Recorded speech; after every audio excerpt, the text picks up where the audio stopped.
Voices drift on winds untamed, words like spells that can't be named. Close your eyes and feel the sound. Journey where no bounds are found. Open doors inside your mind. Leave the ordinary far behind. Colors swirl and stars align. In the meta mysteries you'll find. Welcome to Meta Mysteries, where you don't know what you don't know. My name's Jonathan. I'm Sean. And today we are going all the way weird. You know, we've been covering a lot of philosophical and spiritual and witchy and, you know, all the understanding all the DMT stuff and, you know, all the wild things that we've been covering. And I feel like we're really getting a good grasp at what we're working with. You know, you can't, what I've learned here and what we've learned here is, and we've said this from the very beginning, to be that coexist bumper sticker. And how you do that is by incorporating all of your experiences and looking at the world through that lens of the information that you've pulled in, right? Like, it's not like, oh, well, this is only for that, or this is only for that. Like, you know, I used to be the way, like, whenever we were first starting the show, it would be like, oh, my spiritual self, or my witchy self, or my philosophical self, like, that's who we were on the show, but then there's also real life. You know what I'm saying? Now I'm looking at it totally different. You got to incorporate it all, dude. And why wouldn't you? Yeah, I think it's just a matter of trying to stay composed, you know, and especially within those moments where maybe it'll pull you aside a little bit, you know what I mean, and kind of get you to forget some of that stuff. But it's really just trying to at least bringing your level of awareness up in that moment, and then go, okay, where can I go from here? What tool can I utilize? What, you know what I mean? What do I need to do right now in this moment? And, you know, we don't need to compartmentalize all of the different methods or practices or modalities, or, you know what I mean? It's just a matter of being able to find that tool in the moment, you know, and go from there, man. Yeah, it's and I think that you kind of hit it right there on the head there whenever you were talking about just bringing that level of awareness up and just reminding yourself to stay present and to stay aware and to stay in the moment, because the moment is where the magic happens. I mean, you know, you might cast a spell for the future, or you might, you know, put a curse on your past or whatever, right? But most of the time, you know, the magic and the spiritual stuff, it's only happening in the moment. That's what we live. We live for the moment. And most people, you know, they live for the future because they want to experience that moment, whether it make them, you know, maybe they're more financially set in the future, or maybe their kids are more grown up, or maybe I'll find the love of my life in the future. And so you put off your happiness until then. But that's the wrong way. Like the best part about the journey is not what you get at the end; it's the journey itself. You know, and exactly, man. Tomorrow never comes. You know? And it just reminded me, dude, I had this, like, I woke up the other day and I don't know if it was a dream or if it was just a weird remembering, but I remember that, you know, it was so strange, dude, because I woke up and I was like, oh my God, I made the decision to come back here. like I knew that I wanted to come back, because it's like, for at least in this experience that I had, it's like whenever you die, it's like all the information that you've ever, you know, collected over all of your lifetimes, you know, all together at the same time, you have access to all of that, you know, and some people would say that you have access to some of that here with, you know, with meditation and hypnosis and through psychedelics and stuff like that. But it was so abundantly clear that I had known everything that I could have used and everything that I could have done during my time, like, on Earth. And I remember thinking, oh my God, it was awesome. I just didn't figure it out, you know? Right. And like, it just coming to that realization. That's why I love talking about this stuff so much, because this is literally adding magic to our lives, wouldn't you say? Oh, absolutely, dude. And that's a really good point, to if you wanted to think about it that way. Like let's say you're having a bad day, nothing's going right, and then you can just remember like, "Oh, I chose this. I volunteered for this experience." And so whatever it may be, I mean, I guess it's easy to say, but when you get to that moment, it's like, fuck, you know what I mean? It's really tough, but just remember like you volunteered for this and everything that you've done up until this point has led you to this moment. And when you do catch a synchronicity, like this is something I thought today as far as like synchronicities are concerned. Sure, you can look at a set of numbers and it may not mean anything, or you don't need to attach any of your emotions to a set of numbers or what have you. But if you choose to, you know what I'm saying? And you can look at the symbolic nature or the emotional understanding of this particular moment that you're in, and you can really analyze it for yourself. And literally that was there for you. You know what I'm saying? And so Dude. it's not necessarily that there's some magical, I mean, not to say that there isn't, but you know what I mean? Like it could just be a thing that you were meant to see, and you were able to take that moment for yourself and analyze the situation that you're in, and then just decode it or try to just figure it out, and boom. I mean, it's beautiful. Dude, it's exactly like we always talk about how Bashar mentions about how every single thing in this life is absolutely meaningless. And that's not to say it's not to say that it's worthless or that it doesn't count or it doesn't matter. That's not what he means whenever he says it's meaningless. It's almost like an artist looking at a blank canvas. Exactly. The canvas itself is meaningless. There has not been any paint. There has not been any scribble. There's not been any thought attached to that canvas yet. It's up to you to be the artist of your life, to start painting that canvas in a certain certain type of way. Exactly. And there's just something so magical about that. And that's where we get the whole idea of whenever you take a meaning and you, what is it called? Inverse it or transmute it? Transmute it, yes. Okay. And so like even certain things that most people can agree are this or are that, it doesn't have to mean the same thing to you. This is the mind of the magician. This is the mind of the hermeticist. This is the mind of like people who go into deep philosophical thought, and they're like, well, words are just things that, essentially just vibrations that are coming out of our mouth. And depending at which energy and tone we apply to that sound that's coming out of our mouth, it's always, you're going to have the intention. And so everything is transmutable. And that's the beautiful thing. And that's not even just in magic or just in witchcraft. I mean, you can apply that to any aspect of your life. Somebody who is falling upon hard times, let's say they have to file bankruptcy or something like that. You can choose a couple of different ways of looking at that. And most people, if they have to file for bankruptcy, they're like, oh man, I'm not doing life right. I'm too poor and I'm failing and whatever, right? Or you could look at that like some people that I've met who have filed for bankruptcy, and they're like, I get a fresh start. I get an absolutely fresh start. It's an entirely clean slate. Yes, everything in the past has kind of led me to this point where, but isn't the beautiful thing is that you do get a new canvas whenever you choose. Yeah, that's a beautiful analogy, actually. I can't tell you how many times I've started a drawing, and then while I was drawing that, I already started to see something different, and so then I drew that thing. You know what I mean? So the final product wasn't at all the first thing I intended on drawing, and so you can always transmute it and change it up, Oh, dude, 100%. Now, and this is going to tie in wonderfully with the concept that we're talking about today. And today we are going to be talking about eclectic witchcraft. Okay. All right. Anybody that is watching this on Patreon, you'll see the crazy background that I have right here.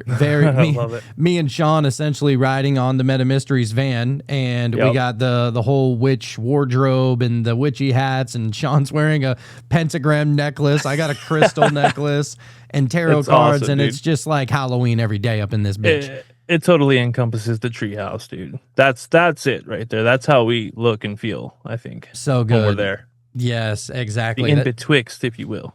The in betwixt, yes, that's exactly where we like to play. And I'm going to be real with you. I had heard of eclectic witchcraft before, but there's so many different types of witchcraft that it's hard to, and we've touched on them here and there, and we've had Lord Byron Jester and El the Alchemist and J.S. Garrett and people like that come on and talk about their magical practices and stuff like that. But we're still very new. And some people might say we're baby witches or baby wizards or baby warlocks, whatever name you like to attach to it. Dude, that's so weird. Real quick, I'm going to stop you right there. I saw this license. I had a synchronicity today. I mean, you can tell me what you think, but I saw a license plate and it had the Phoenix Suns logo, which, it's not overly strange to see that here where I am. But I mean, I'm a Phoenix Suns fan, right?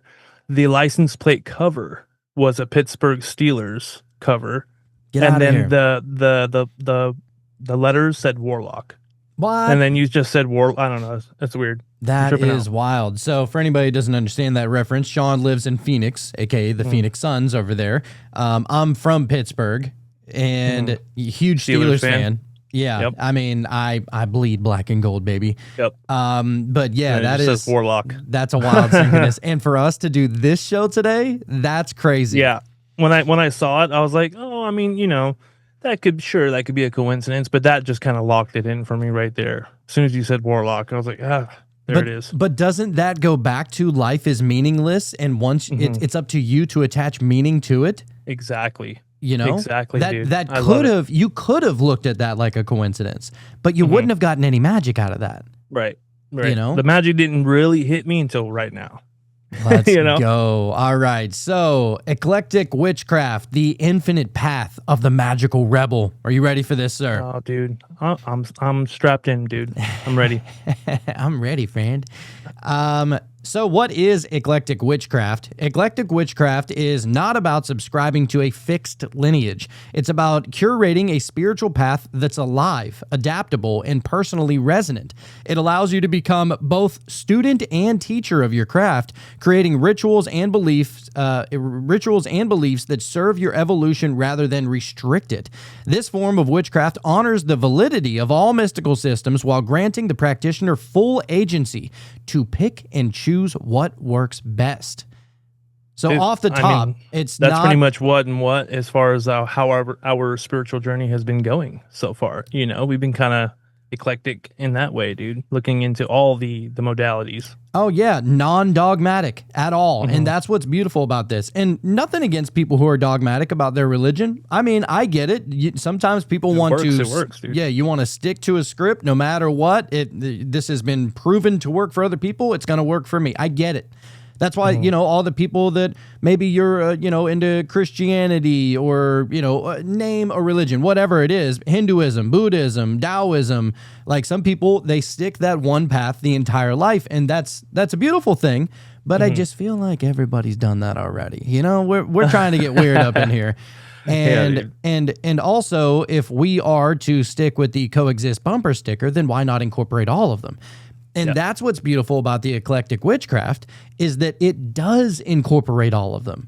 It does, dude. It's like, oh yeah, you want to be into chaos magic, you want to be into rune magic, you want to be into green, you want to be into like a green witchery, kitchen witchery. Like you can put them all together. You can literally. This is what's beautiful about this is that you can use your tarot cards, you can use your oracle cards in conjunction with Taoism and other forms of magic. And it's like, you want to be able to use all of those and also include runes in there. You know what I mean? Like it's all encompassing. I mean, look, if you're listening to the show, you've heard a lot of them. It's never going to be all of them. I don't think we're ever going to have enough time to cover every form of this. But it's amazing that there actually is something that incorporates all of them. And that's why we're so attached to pantheism and Neoplatonism and stuff like that. It's all encompassing. It's not dogmatic and it's all encompassing. Yeah, dude. When we got through that Philip Cooper book, that right there, when he was saying, well, it doesn't matter if you do it this way or that way, just whatever feels right to you. And so that kind of, I really think, sparked that understanding as far as, well, if it works for us, then it's gonna work, you know. And so you can use all the different ways. It doesn't matter. You don't have to be so locked in, man. And I think that's what's great about this whole thing. Oh yeah, and there's going to be some people who look at magic and look at the occult and look at, witchcraft even, and they'll say, well, the only way this spell is going to work is if you read it in Latin. Again, if you believe that, then that's true. I'm not saying that it's not true, but it's just about convincing your subconscious mind what is real and what isn't. And this is why it's like everything's up to you in this kind of way to be that artist with the canvas. Exactly. So, in today's spiritual landscape, where old paradigms are crumbling, eclectic witchcraft thrives because it bypasses the need for rigid dogma. It invites creativity, experimentation, and soul-deep resonance over inherited belief. This makes it not only a spiritual practice, but a radical act of self-sovereignty in a world built on spiritual conformity. So, like I said, all-encompassing, no rules. Right. You're the rule maker. Right. And I guess if you ever find yourself in a place where you're like, well, I feel like this is too lax, I feel like there needs to be some sort of structure here, then you can do that too. You can apply those yourself and then say, okay, these are my rules that I set, so I need to stay within the lane, and go from there, man. Oh, dude, I was watching, there was this chick on YouTube or on TikTok, and she was talking about how whenever she was growing up, both of her parents were into witchcraft. And, the mom was more into the traditional type of witchcraft, and the dad was more into like the astrological charts and what was going on right now to be able to perform what rituals and stuff like that. And dude, I love that. Like just knowing that like those people exist. Like this girl was raised in it. Like how awesome is that? But she was talking about like her dad was super into astrology, and that they were only allowed to get their hair cut whenever the new moon, probably the moon was in Venus or something like that, because Venus stands for beauty and beautification and love and all that kind of stuff. And so you want to make sure that whenever you're getting beautified, the stars are in alignment with your beautification and, just cool stuff like that. That's cool. I love it. I'm like, dude, it makes sense. The stars are above our head and we're just like, oh, I think that one's, 5,000 light years away and it has no effect on my life. And it's like, absolutely not. No, absolutely not fucking not. So there is a magical spiritual process with all this. And beautiful thing about working with the stars is there's an infinite amount of them, and so you can assign certain meanings. I mean, they say that there are more stars in the sky than grains of sand on all beaches collectively. Dude, it's a trip, dude. It's a trip. Infinite. As far as we know, if it's not bullshit, which I don't think it is, 100,000 light years across, dude. Traveling the speed of light, just our galaxy alone, so fuck, do with that what you will. Oh, yeah, dude. I heard that there was this, what was it? Some kind of satellite that has been out there since like 98 or 99, and it's been traveling, right? And the entire time that it's been traveling, it has not even gone one light day, which is crazy, dude. Right? That's what gets me to think that consciousness or our thoughts has to travel way faster than the speed of light. You know what I'm saying? Like it has to be just like there's no travel at all, really, in that sense. Especially if you're contacting something that is millions of light years away, Oh, dude, it's like when you're channeling or what have you. What's crazy is that it's infinite and it's growing. That makes no sense. Yeah, that makes no sense. Infinite is getting bigger. Yeah. Oh God, I love this place. So, all right, now before we start getting into actually what eclectic witchcraft is really all about, we're going to get into the history of eclectic witches first. Okay.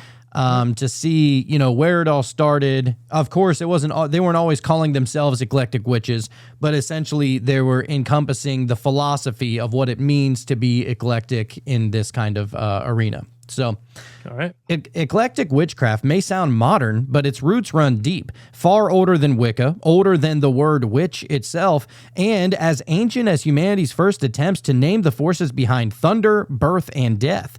While we may not have called them eclectic in ancient times, magical practitioners who blended multiple spiritual systems have existed across cultures and eras. They were the mystics, the shamans, the cunning folk, the wise ones who saw through dogma and chose what worked. In the temples of Alexandria, initiates blended Egyptian, Greek, Persian, and Jewish mysticism into the teachings of Hermeticism. These early alchemists and magi were spiritual polyglots, merging systems to reach a higher truth. The Neoplatonists, too, pulled from Pythagorean mathematics, Platonic idealism, Chaldean cosmology to create a mystical map of the soul's return to the One. Theurgy, the practice of invoking divine intelligences, was itself an eclectic blend of philosophical mysticism and ritual magic. Fast forward to the Renaissance, and you'll find eclectic witches in the form of alchemists, cunning women, and court magicians. Figures like Marsilio Ficino, maybe, translated Plato and channeled astrological energies while incorporating Christian mysticism. Francis Agrippa wrote 3 books of occult philosophy, pulling from the Kabbalah, paganism, astrology, and Catholic ritual. Just so everybody knows, there's rituals going on in Catholicism. Nothing wrong with it. Just become aware of it. That's all. Even John Dee, a Christian mystic, was calling angels with Enochian magic one day and studying alchemical treatises the next. The history of magic is not a straight line. It's a web, and the eclectic witch is the weaver. So in rural villages throughout Europe, wise women and cunning folk were practicing their own version of eclecticism. They prayed to saints while working with local herbs, said Christian prayers over pagan charms, and passed down folk remedies that had roots in animism, shamanism, and astrology. These were not pure, in quotes, traditions. They were living systems shaped by geography, ancestry, and need. They didn't care what tradition it came from. If it healed, protected, or worked, they kept it. Even in indigenous traditions around the world, syncretism appeared when different cultures collided. In the Caribbean, enslaved Africans preserved their Yoruba practices by blending them with Catholic saints, giving birth to, I don't practice Santeria. You know, it's just blending. It's just blending a little this, a little that, and bang, bang, you know, Santeria is born, right? So it's all a little bit eclectic if you really think about it. So in Haiti, voodoo arose through a fusion of West African spirituality, indigenous Taino beliefs, and French Catholicism. These were survival-based forms of eclecticism, resilient, adaptive, and rooted in necessity. And in each case, the practitioner became a conduit for multiple worlds. Then in the 20th century, figures like Aleister Crowley, Dion Fortune, Doreen Valiente, and later Scott Cunningham and Silver Ravenwolf. What a name, Silver Ravenwolf. He gave himself that name, had to have. Oh, absolutely. They all contributed to the emergence of modern eclectic witchcraft. Crowley merged ceremonial magic, thelema, Egyptian symbolism, and Eastern philosophy altogether. Valiente helped shape Wicca, but also studied folklore and other traditions. Cunningham's Wicca for the solitary practitioner opened the door for personalized intuitive witchcraft. And by the 1990s and early 2000s, the word eclectic became a self-described label for witches who knew no single tradition could hold their truth. So, today's eclectic witch stands at the edge of this long lineage, not as a rebel without roots, but as a conscious inheritor of all roots. They are the spiritual scavenger, the mythic hacker, the soul chemist who takes from the past from what still works, discards what doesn't, and blends it all with intuition, gnosis, and modern insight. The eclectic witch is the newest evolution of the oldest path, the path of power rooted in direct experience. And while traditions may come and go, the eclectic approach never goes extinct because it is the flame that adapts to every candle, the song that finds new lyrics, the spirit that refuses to be caged. In truth, the first witches were probably all eclectic, pulling from whatever plants, stories, spirits, and stars surrounded them. Eclectic witchcraft is not new, it's original. And in a world craving authenticity, the eclectic witch is the most ancient kind of revolutionary. That's freaking awesome, dude. It's true. I mean, of course they were using herbs and things like that that were in their area. You know, it wasn't like they were like, well, I got to travel to Europe to get this certain thing. It was like, well, I have this and I have this. And so I'm going to put these together and charge it with the moon and boom, you know, it just so happens to work. Yeah. You know, that's great. And, you know, as far as the voodoo thing, I was just thinking like, it seems they already had the understanding of quantum entanglement. You know, it's like you take a little bit of someone's hair and boom, and now that doll or whatever is a part of that person. Oh, good point. It's like they knew that there was some type of connection with that, no matter how far away the separation of the two. Oh, 100%. That's why blood magic works. Right. You know, Yeah, all that's of it, freaking whether you're awesome. getting somebody's saliva, you're getting somebody's sexual fluids or whatever, right? Like Right, it's right. always whatever you can take from that person and you want to make a voodoo doll or you want to do some sort of ritual to invoke love or whatever with this person. I mean, we're never going to get baneful over here. You know, we're not going to be sniping people from the spiritual realm. That's not what kind of Right. show we are. Right. But it's cool. As far as we've been told as well, be careful with the love spells. You never know what's going to happen with that. Yeah, yeah. And I'm going to be real with you. I've tried a love spell one time before and it didn't work. Oh, really? So, Oh, shit. and I followed through all the steps. And I was like, son of a bitch. Right. But hey, I mean, it probably was for the better. Definitely was for the better, especially where I'm at now. So Right. You don't know best, you know? we don't know shit. All we know is what we know right now. We don't know the future or anything yet. Right. So there are pillars of eclectic witchcraft as well, and this is where we're going to start with everything moving forward. Now that we kind of got the history and the definition, in the rear view. So the pillars of eclectic witchcraft. Firstly, it starts with personal sovereignty. So in eclectic witchcraft, the ultimate authority is your own intuition. You're not expected to follow any spiritual leader, sacred text, or ceremonial tradition unless it rings true to your soul. This creates a direct link to source, bypassing institutional gatekeepers and encouraging each practitioner to become their own oracle. It reflects the Hermetic principle of know thyself, where wisdom is accessed within rather than sought externally.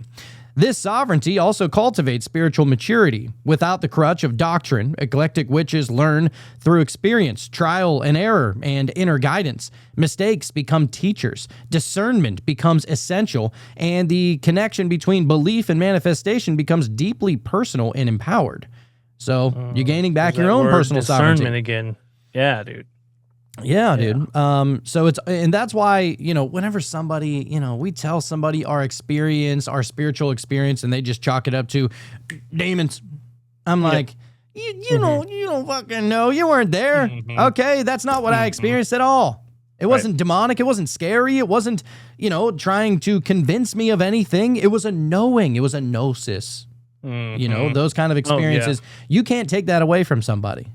That's right. And I like how it brought up discernment because I was just thinking, it's saying to go solely off of your intuition. But obviously, you want to go at it from obviously the most good that you can, right? So if your intuition, quote unquote, is telling you to do something awful in order to acquire something, you know what I mean? That's where you bring in your discernment. It's like, okay, obviously, I know myself. I would never do something like that. And so, you know what I mean? It's not that hard. Oh, dude, and it's based solely upon your higher self's judgment. So here's an example, and I just told this to somebody earlier because I thought it was just so fascinating. But Sadhguru is back in my good graces, so I'm back to listening to him again. Right on. I'm just gonna put the political shit to the side and look at the actual practice. You don't want to throw the baby out with the bathwater in that case, Right. But I was listening to him talk, and he goes, you know, whenever you hold, you know what? Actually, let me just go ahead and find that, because I'm going to butcher how he's going to say it. And it was said so well that I'm like, my God, this got to be played on the show. And see, the thing I really like about Sadhguru is the fact that when he is saying something, because he knows that it works for him, he says it with such confidence, and because he's already experienced it, he's already doing the do, if you will, you know? Oh, 100%, dude. I mean, he's somebody, dude, he meditated for like 30 days straight. Yeah. Never got up to pee, crazy. never needed a sip of anything, never, like his bones never got too sore. 30 days straight. I believe it's 30. It could be a little bit longer, but I mean, even if it's just 30, that is impressive. Imagine what he must have saw, or what knowings he came to. You know, it had to have been something just phenomenal, I imagine. Right. So check out what he says here about poisoning yourself. And it checks out with everything that Dolores Cannon has always said. So really awesome, but here it is. Anger, resentment, hatred, these are all poisons that you drink and you expect somebody else to die. No, life doesn't work like that. You drink poison, you die. It's a very fair life. When I say poison, I am not saying in a moral sense. There is substantial medical evidence right now that we can show you with a blood test that 5 minutes before you take your blood test right now, 5 minutes you may remain in extreme anger and take your blood test, you will see you're chemically poisoned actually. So you're literally poisoning yourself, thinking it's going to hurt them. No, it's only going to hurt you. So it doesn't make sense to me, that's all. It's not a morality, whether you should get angry or not get angry. It's up to you if you want to make a mess out of yourself. My God. Does that just like make… poisoning yourself, dude? It makes so much sense. Makes the Kinda most like that. sense. That one saying where, like, if somebody is sending you hatred and you don't accept it, then who does it belong to? You know what I mean? It doesn't belong to you, you know? And Good point. Kind of the same thing when it's coming at you. Exactly. Yeah, dude. It's just crazy because, you know, we hold on to this anger and this resentment and or these whatever it is, you know, that you hold up against people because you think that you're doing something to them, and meanwhile, it's just poisoning your own damn body. And so whenever we're talking about, like, literally comparing it to your higher self, if you're performing dark occult to try and hurt somebody, attach that with what Sadhguru just said. Yep. You're poisoning yourself. Yeah, that person, I mean, hey, I don't know, maybe they dropped dead of a heart attack, but what's going to come back to you? And this is the idea of the whole threefold thing that the witches always talk about. Like, whatever you set out to somebody else is going to come back to you threefold. And like I said, I mean, that person could have what you send to them, you know, whether it be a curse or a hex or whatever, but I'd hate to be on the receiving end whenever that boomerang comes flying back. Right, and you probably don't die either. You get to live just in the guilt or shame or whatever it is, you know, on top of that curse or whatever, you know, on top of that, man. Oh, yeah, and it's not always straight back to you. It's just going to implicate your life somehow. So let's say that you send out a hex to somebody. Well, maybe that hex doesn't boomerang back to you, but maybe it goes on to somebody you love, somebody you care about. Right? Like, and that's what you got to worry about whenever you're practicing that dark shit. Yes, the dark shit works. And yes, it is faster. You know what I mean? And I'm not one to think that demons have anything to do with this. I think that it's literally just the laws of the universe. There is a way of the universe, and you can take the backdoor route, which I believe is the dark side, or you can take the straight path route, you know, the middle path, and you can still achieve it. Might take a little bit longer, but what rush are you in? You know? Right. Exactly. So, so anyway, to get back over here, so we talked about the personal sovereignty as the one of the main pillars of eclectic witchcraft. Then you have experiential magic. So eclectics don't just believe, they do. Rituals, spells, meditations, divinations, they're all tried, tested, and refined through lived experiences. This aligns with the principle that magic is not a belief system, but a technology of consciousness. That's badass. That is cool, dude. So it's a way of communicating with the invisible forces of reality to shape outcomes and shift internal states. I love Shift internal states. That's the most important thing here, because it's all, you're the battery. If you're bringing 15% battery to a ritual or to a meditation or whatever, like I mean, probably not going to be that full goes empowered. with everything, man. That goes with everything. You're not going to want to do anything that especially is going to have a lot of power in a bad state of mind. It just makes too much sense, really. 100%. So this approach mirrors the scientific method. Try something, observe results, and refine the practice. If a ritual from voodoo, an affirmation from New Thought, or a shamanic drumming technique works, it gets folded into the witch's evolving system. This makes eclectic witchcraft alive, an ever-changing, personalized ritual ecosystem. So there you go. You want to bring in the experiential magic. And the next one, you want to bring in syncretism. Which, why wouldn't you want a little synchronicity in your life? Oh, yeah. So syncretism is the fusion of multiple traditions into a cohesive practice. The eclectic witch might call upon Egyptian deities while using Buddhist mantras, celebrate Celtic Sabbats, and meditate using Hindu chakra systems, all within the same ritual framework. Far from being inauthentic, this blending honors the universal truths found in diverse cultures and expresses a spiritual multiculturalism. The beauty here is that syncretism creates bridges between worlds. A ritual that begins with casting a Wiccan circle can shift into Norse rune invocation, then flow into a guided astral projection based on Hermetic Kabbalah. The only rule: follow what resonates, and this resonance often unveils deeper connections between spiritual systems that point toward the same exact source. Dude, that's awesome, man. I'm going to be honest. Like we've done that one money spell, and I think we've done one other one, with the candles, and that was kind of different. It wasn't like we were trying to manifest something physical into our life or anything like that. And so we're not sitting here just constantly doing money spells, but at the same time, if somebody, as woo-woo as it sounds, or mythical, if someone that I love was sick and really was like, really needed something or they weren't going to make it, dude, I would become a full-on wizard, dude. I'm telling you right now. Oh, yeah. Yeah, you know what I mean? Why wouldn't you?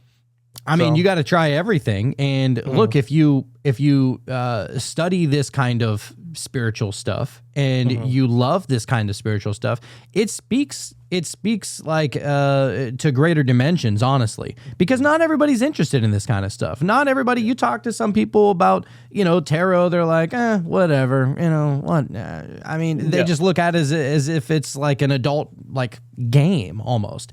And so just the sheer fact that you, me, and all of the one out there that are listening and very entrenched in our eagerness to learn this kind of stuff, like that makes us very special individuals.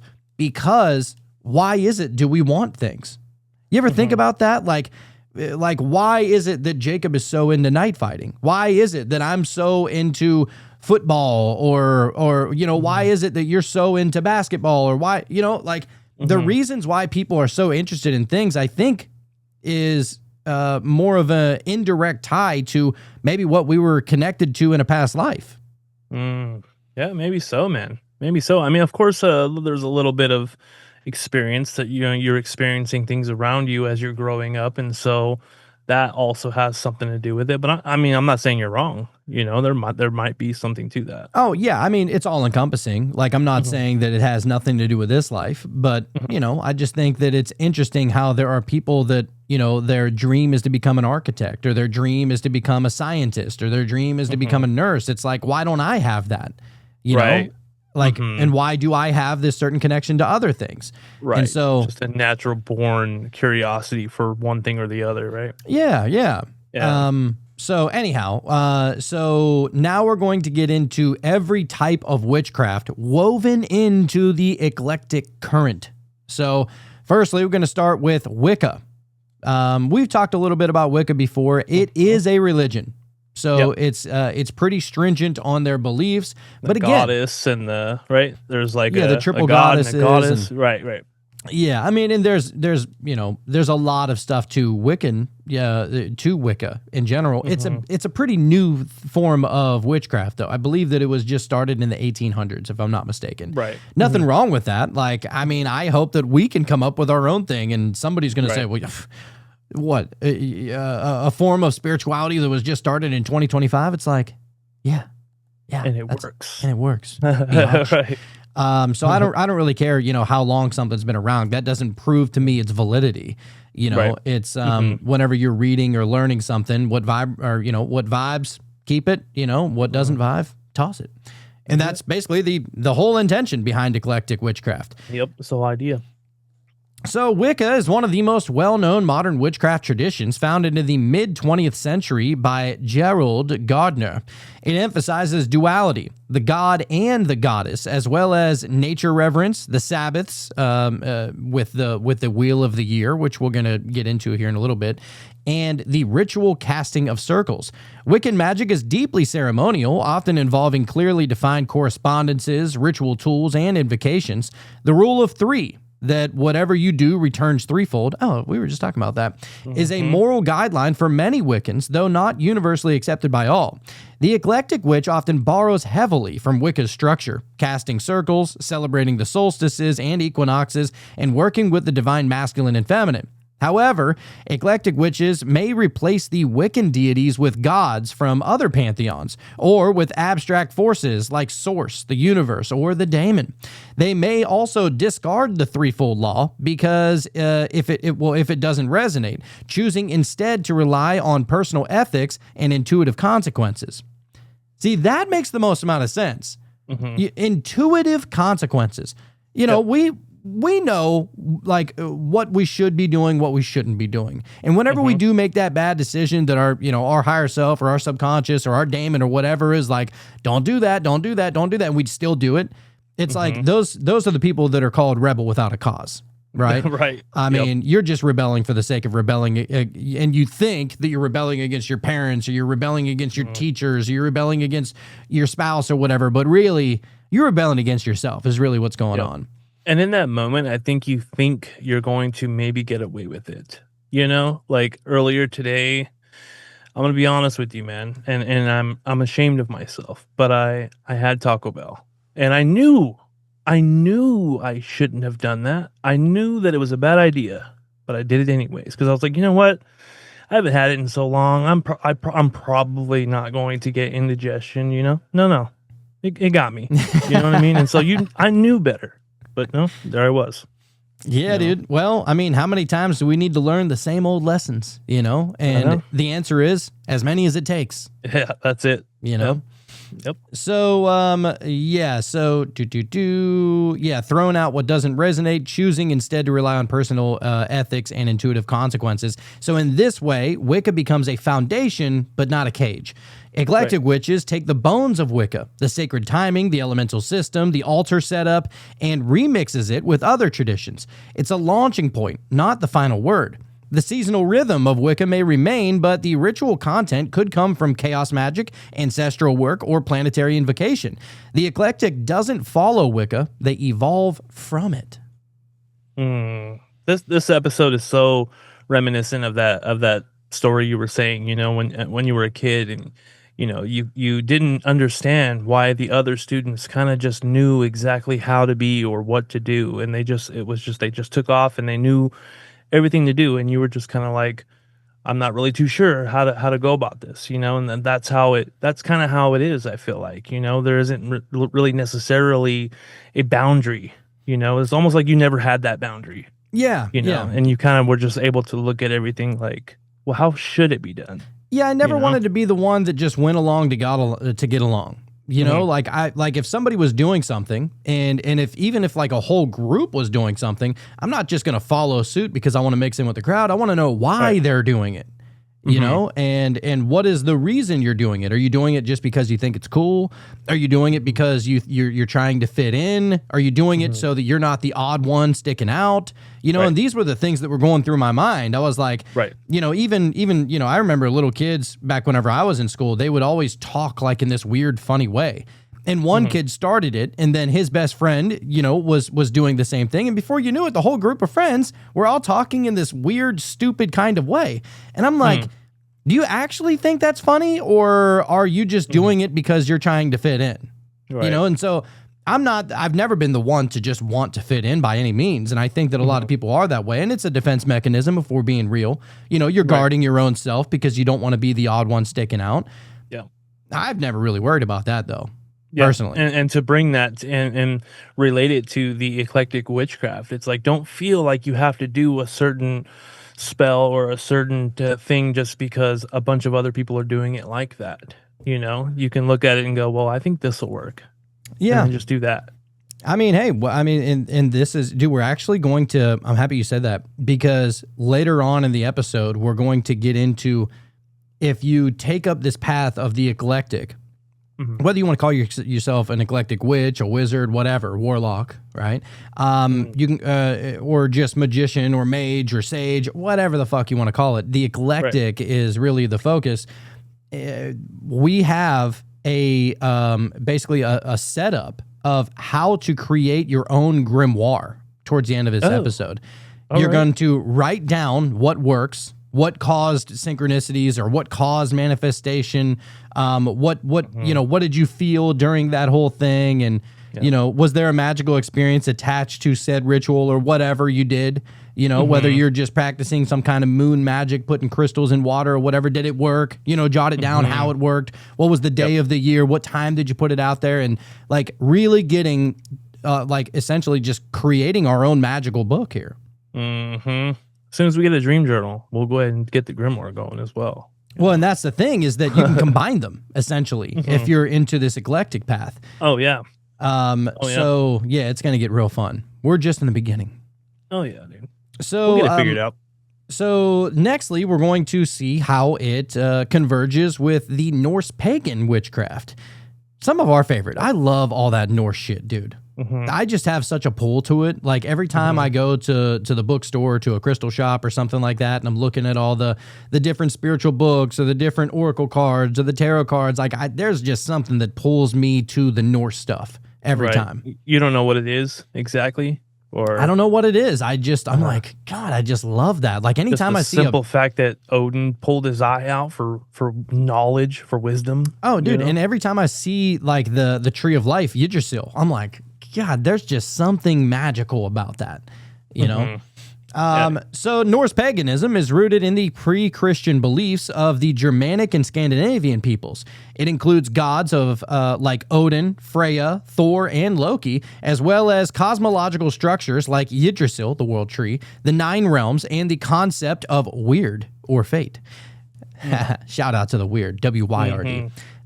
Magical practices include rune casting, cedar, I think it's cedar, SEIDR. I could be saying that wrong, but we're just going to call it cedar. A form of shamanic trance work. Oh, that's what cedar is. Damn, we got to look into that. Galder, which is chanting spells and honoring ancestors and land spirits. The path is gritty, mythic, and deeply connected to the forces of nature and the underworld. For the eclectic witch, Norse traditions offer powerful symbolism and techniques. Runes can be used as sigils, carved into candles, worn as amulets, or used in divination. The gods may be honored in ritual, even when paired with deities from other cultures. Cedar-style trance work may be combined with drumming or breath work from other traditions. The key is intuitive integration, respecting the Norse source material while blending it with practices that enhance the experience. The eclectic witch doesn't claim to be a Norse traditionalist, but they listen to the archetypes and use what calls to their soul. They may use Odin's wisdom during spellcraft, Freya's power during love workings, or channel the Norns when working with fate. This is magical syncretism in action, where Norse energies meet lunar energies, planetary timings, or even chaos sigils in the same exact working.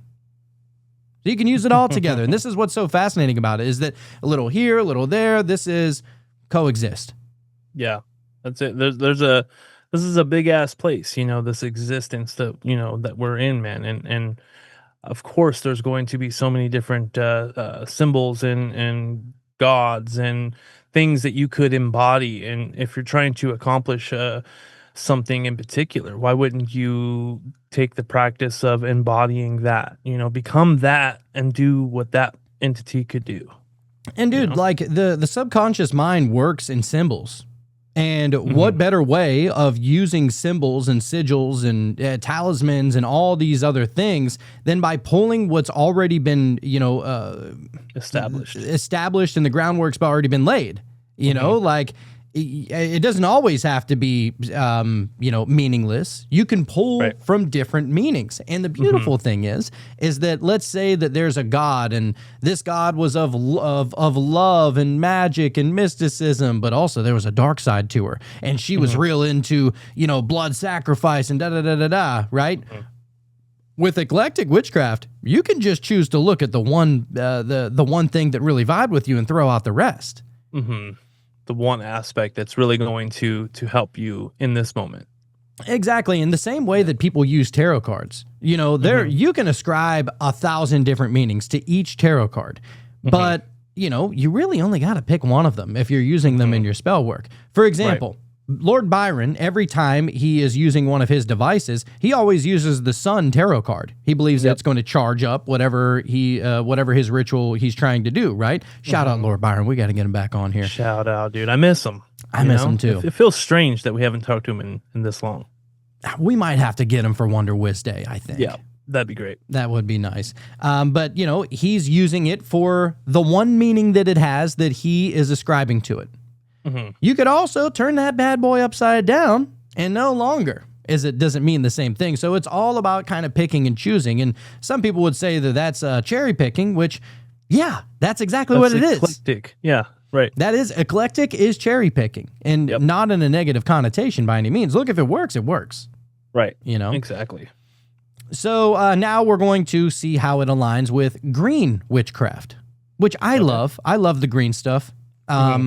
And really green witchcraft, it really pulls a lot from Druidism, if you really think about it. Right. They get into like the nature spirits and things of that sort, right? Oh yeah, just working with berries the forces and nature and the different climates and the time of day and the seasons and all that stuff. But green witches are attuned to the spirit of the earth. Their magic revolves around herbs, plants, flowers, trees, and the cycles of nature. They often grow their own tools, drying herbs, brewing tinctures, and crafting charms from natural materials. Green witchcraft is intuitive, earthy, and often solitary. Many green witches are animists, believing that plants, stones, and land have spirit. That's what it means to be an animist, is that you believe that everything has a spirit, which... I guess we're animists then at that point. I guess I fuck with that. Yeah. I guess I somewhat fuck with that.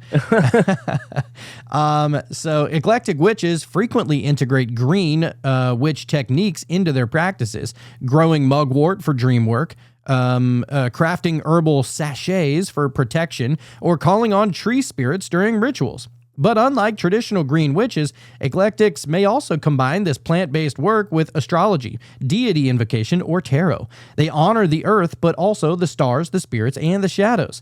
This blend keeps the craft rooted and expansive at once.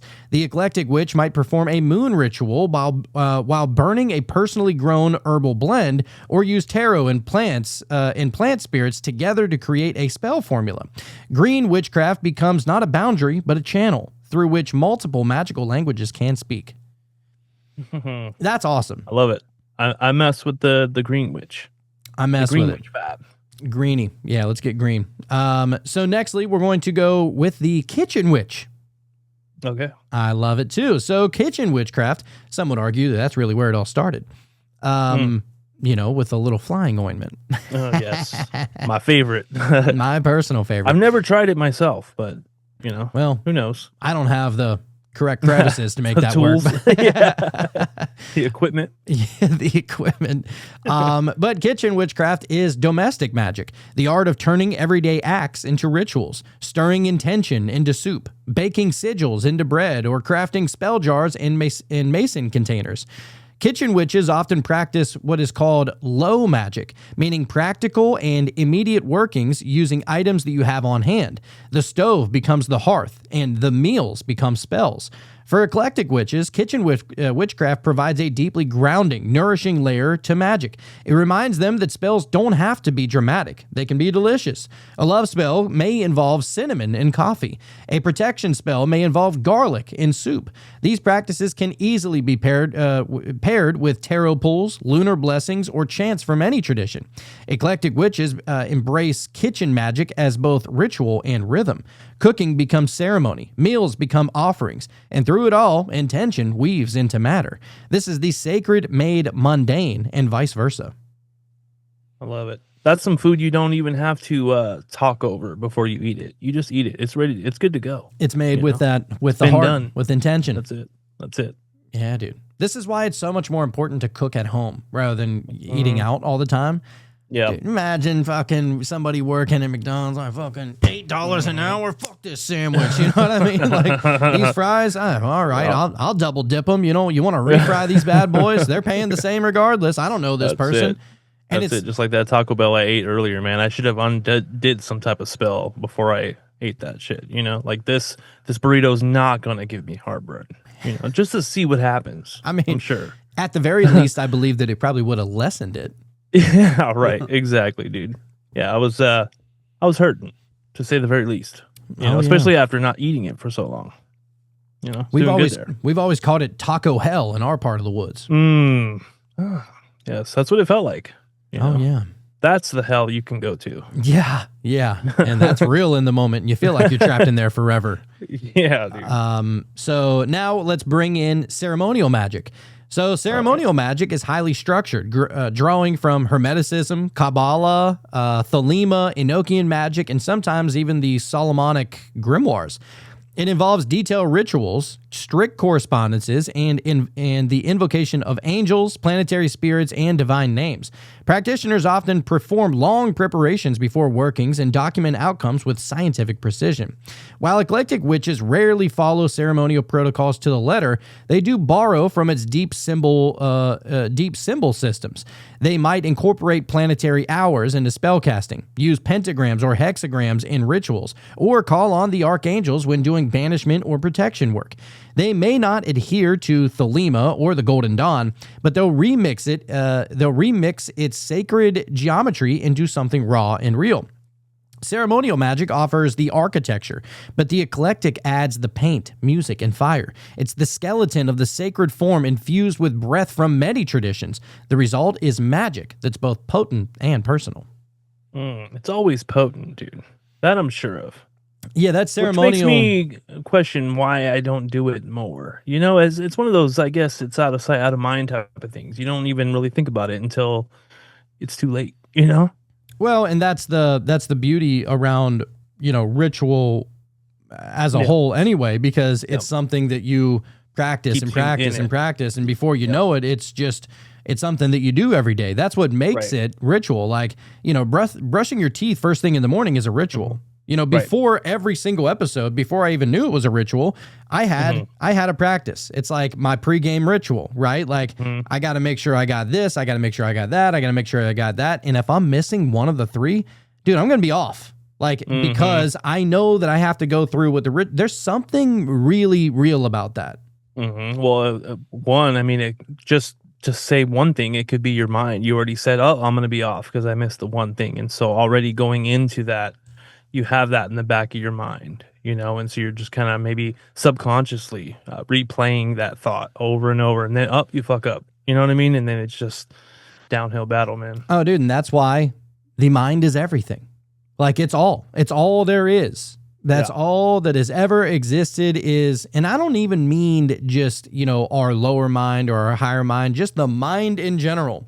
It's always been that's all there is. That's how we perceive everything. It's how we know everything. It's how we remember everything. That's how we get through everything. Literally, you cannot experience life without the mind. And the idea is to, instead of having your mind work against you, like in that instance, like you were just talking about, you have it be a tool that you can use. Essentially, you want to be, and this is the whole idea behind witchcraft and magic and you know, spiritual shamanism and all that, is the idea that you want to be able to use your emotion and your mind as tools that you're in control of, not the other way around. Many people all day, every day are being controlled by their emotions, controlled by their mind. Oh, I got too much on my mind today. What? Why? No, because you're not using it as a tool, Right. if you don't, keep in that same level of awareness that you're supposed to be in, then, I mean, it's not like the car turns off. Right. And that's the thing, like, why am I having all these intrusive thoughts, or why am I spiraling? Well, you're allowing it to happen. But if for some reason it keeps happening, even when you bring your awareness to that, okay, I'm going to stop spiraling, or I'm going to try to stop overthinking, and it doesn't work. Okay, well then meditate, or, stare into the flame of a candle, or there's so many different things you could do to try to mediate that. Well, and the goal is just to try and always remember to bring your awareness back to the forefront. So, for example, earlier today, actually right before this show, my parents were visiting over the weekend. My dad cooked a shitload of buffalo wings last night, like 200 My of them. favorite. Oh my God. Love them. Tommy want wingy. You know what I mean? Yeah, And dude. it was just like, so there's so many left over that before the show, I was like, all right, let me just go grab one. Get down a little bit. You can't grab one wing, dude. You gotta grab a handful, several handfuls, right? And so I'm in the middle of just eating these wings, and I'm like a fucking savage Wolverine, just fucking gnawing at them. And I'm like, oh my God, this is so good. I just love wings, right? Right. But in that moment, I was like, oh wait, my awareness is back. Look at me, Yep. I'm acting like an animal right am I now. doing? Like, get a hold of yourself, bro. Yeah. And there's just as many times as you can bring that level of awareness, because your higher self or your spirit or your soul or whatever you are, it doesn't need to go in and ravage through chicken wings. That's the human. Your human is, you can essentially kind of look at the human You're as human. your human, exactly. Right. Like, you can look at it as almost like you would look at it as your kid. Like, essentially is really the main way. You got to And so, take care of this thing.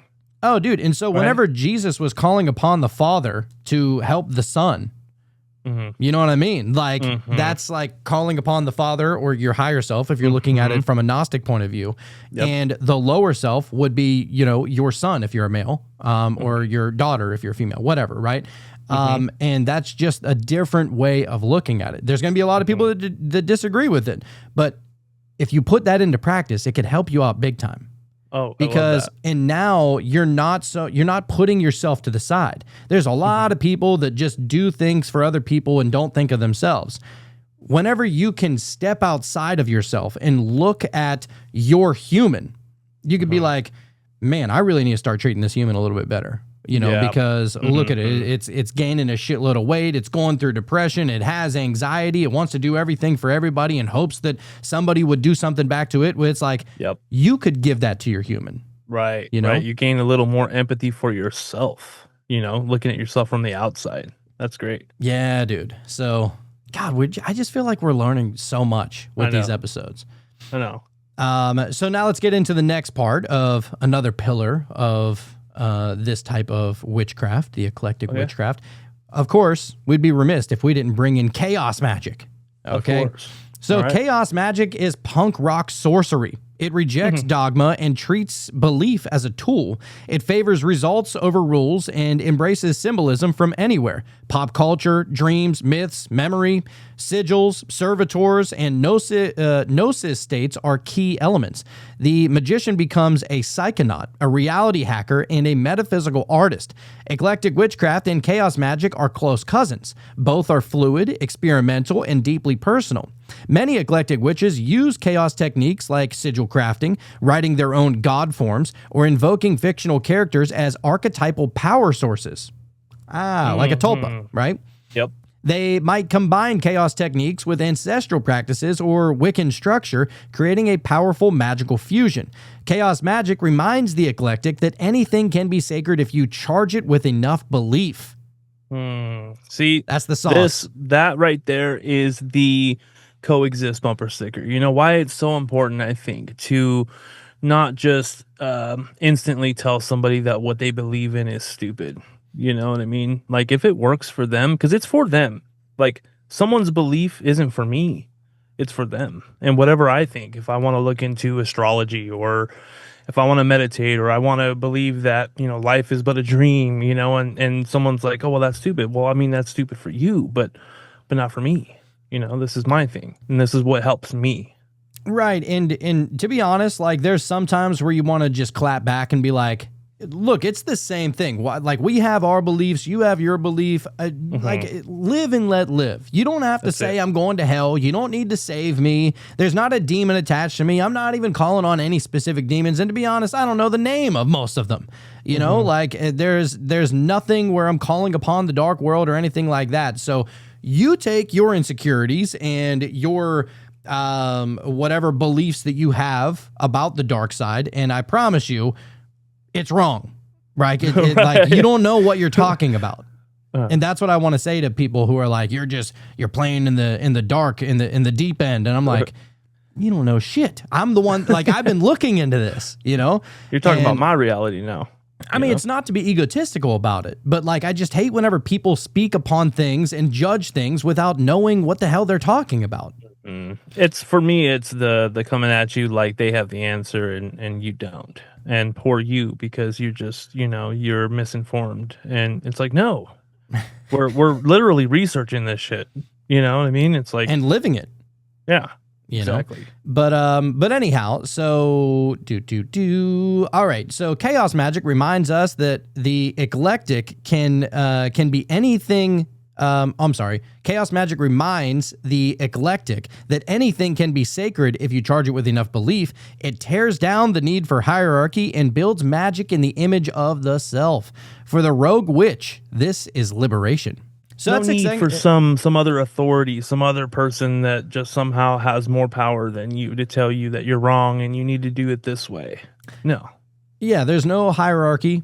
Like, you yourself, the highest part of yourself, whatever you want to call that, your connection to source or whatever, that is the hierarchy. It's essentially a Neoplatonic version of you. The version of you that tells you when you probably shouldn't have done that. The version of you that probably magnifies that for you, so then you kind of feel bad later for doing something that you shouldn't have done. It just highlights those things because it knows. Exactly. And and even if you look at it in the sense of, and I think I've talked about this before, but I've been doing a lot of thinking about this, like just putting the Neoplatonic kind of structure to the individual. And I just love playing around with ideas like that, like getting philosophical as it was always meant to be. And essentially, if you look at life as if you're co-creating with life, whether you want to call that God, you want to call that working with Jesus, or you want to call it working with fucking Beelzebub, existence, whatever your thing is, right? Like, if you're working with the Matrix, you're not only coexisting, you're co-creating. And so if you look at it, from the Neoplatonic structure, from the source, right, or the one, call it the source, the one, God, universe, whatever, that is at the top of the pyramid, essentially, because that's kind of what you're working with and where you're drawing that power from, right? So it can't be you, essentially, but it's intermingled with you. That's the way I'm kind of looking at it. And then that means that your highest self would be the nous, the world soul, or the spiritual version of you that is manifesting or using tarot cards, or the one in meditation, or the one that is always contemplating, right? That world soul is always contemplating on the nous, which would be the highest version that you have accessible. And then obviously, whenever you get a little animalistic, maybe you get horny, maybe you get drunk, maybe you get tired, maybe you get, whatever animalistic thing that you have, that would be the physical world. That would be Earth. That would be farthest away from the source. The farthest away. Yeah. And it's not to say that every sexual desire is the farthest thing away. Like, there is a way of making, even sex a spiritual thing. There's a way of making eating a spiritual thing. It's just about, putting and implementing that spiritual thought into all things that you do, and not just going about it like a wildebeest. And see, and that's a beautiful way to look at it, and you could literally just take that and go, okay, I'm going to just live my life looking at it this way, and it'll probably work.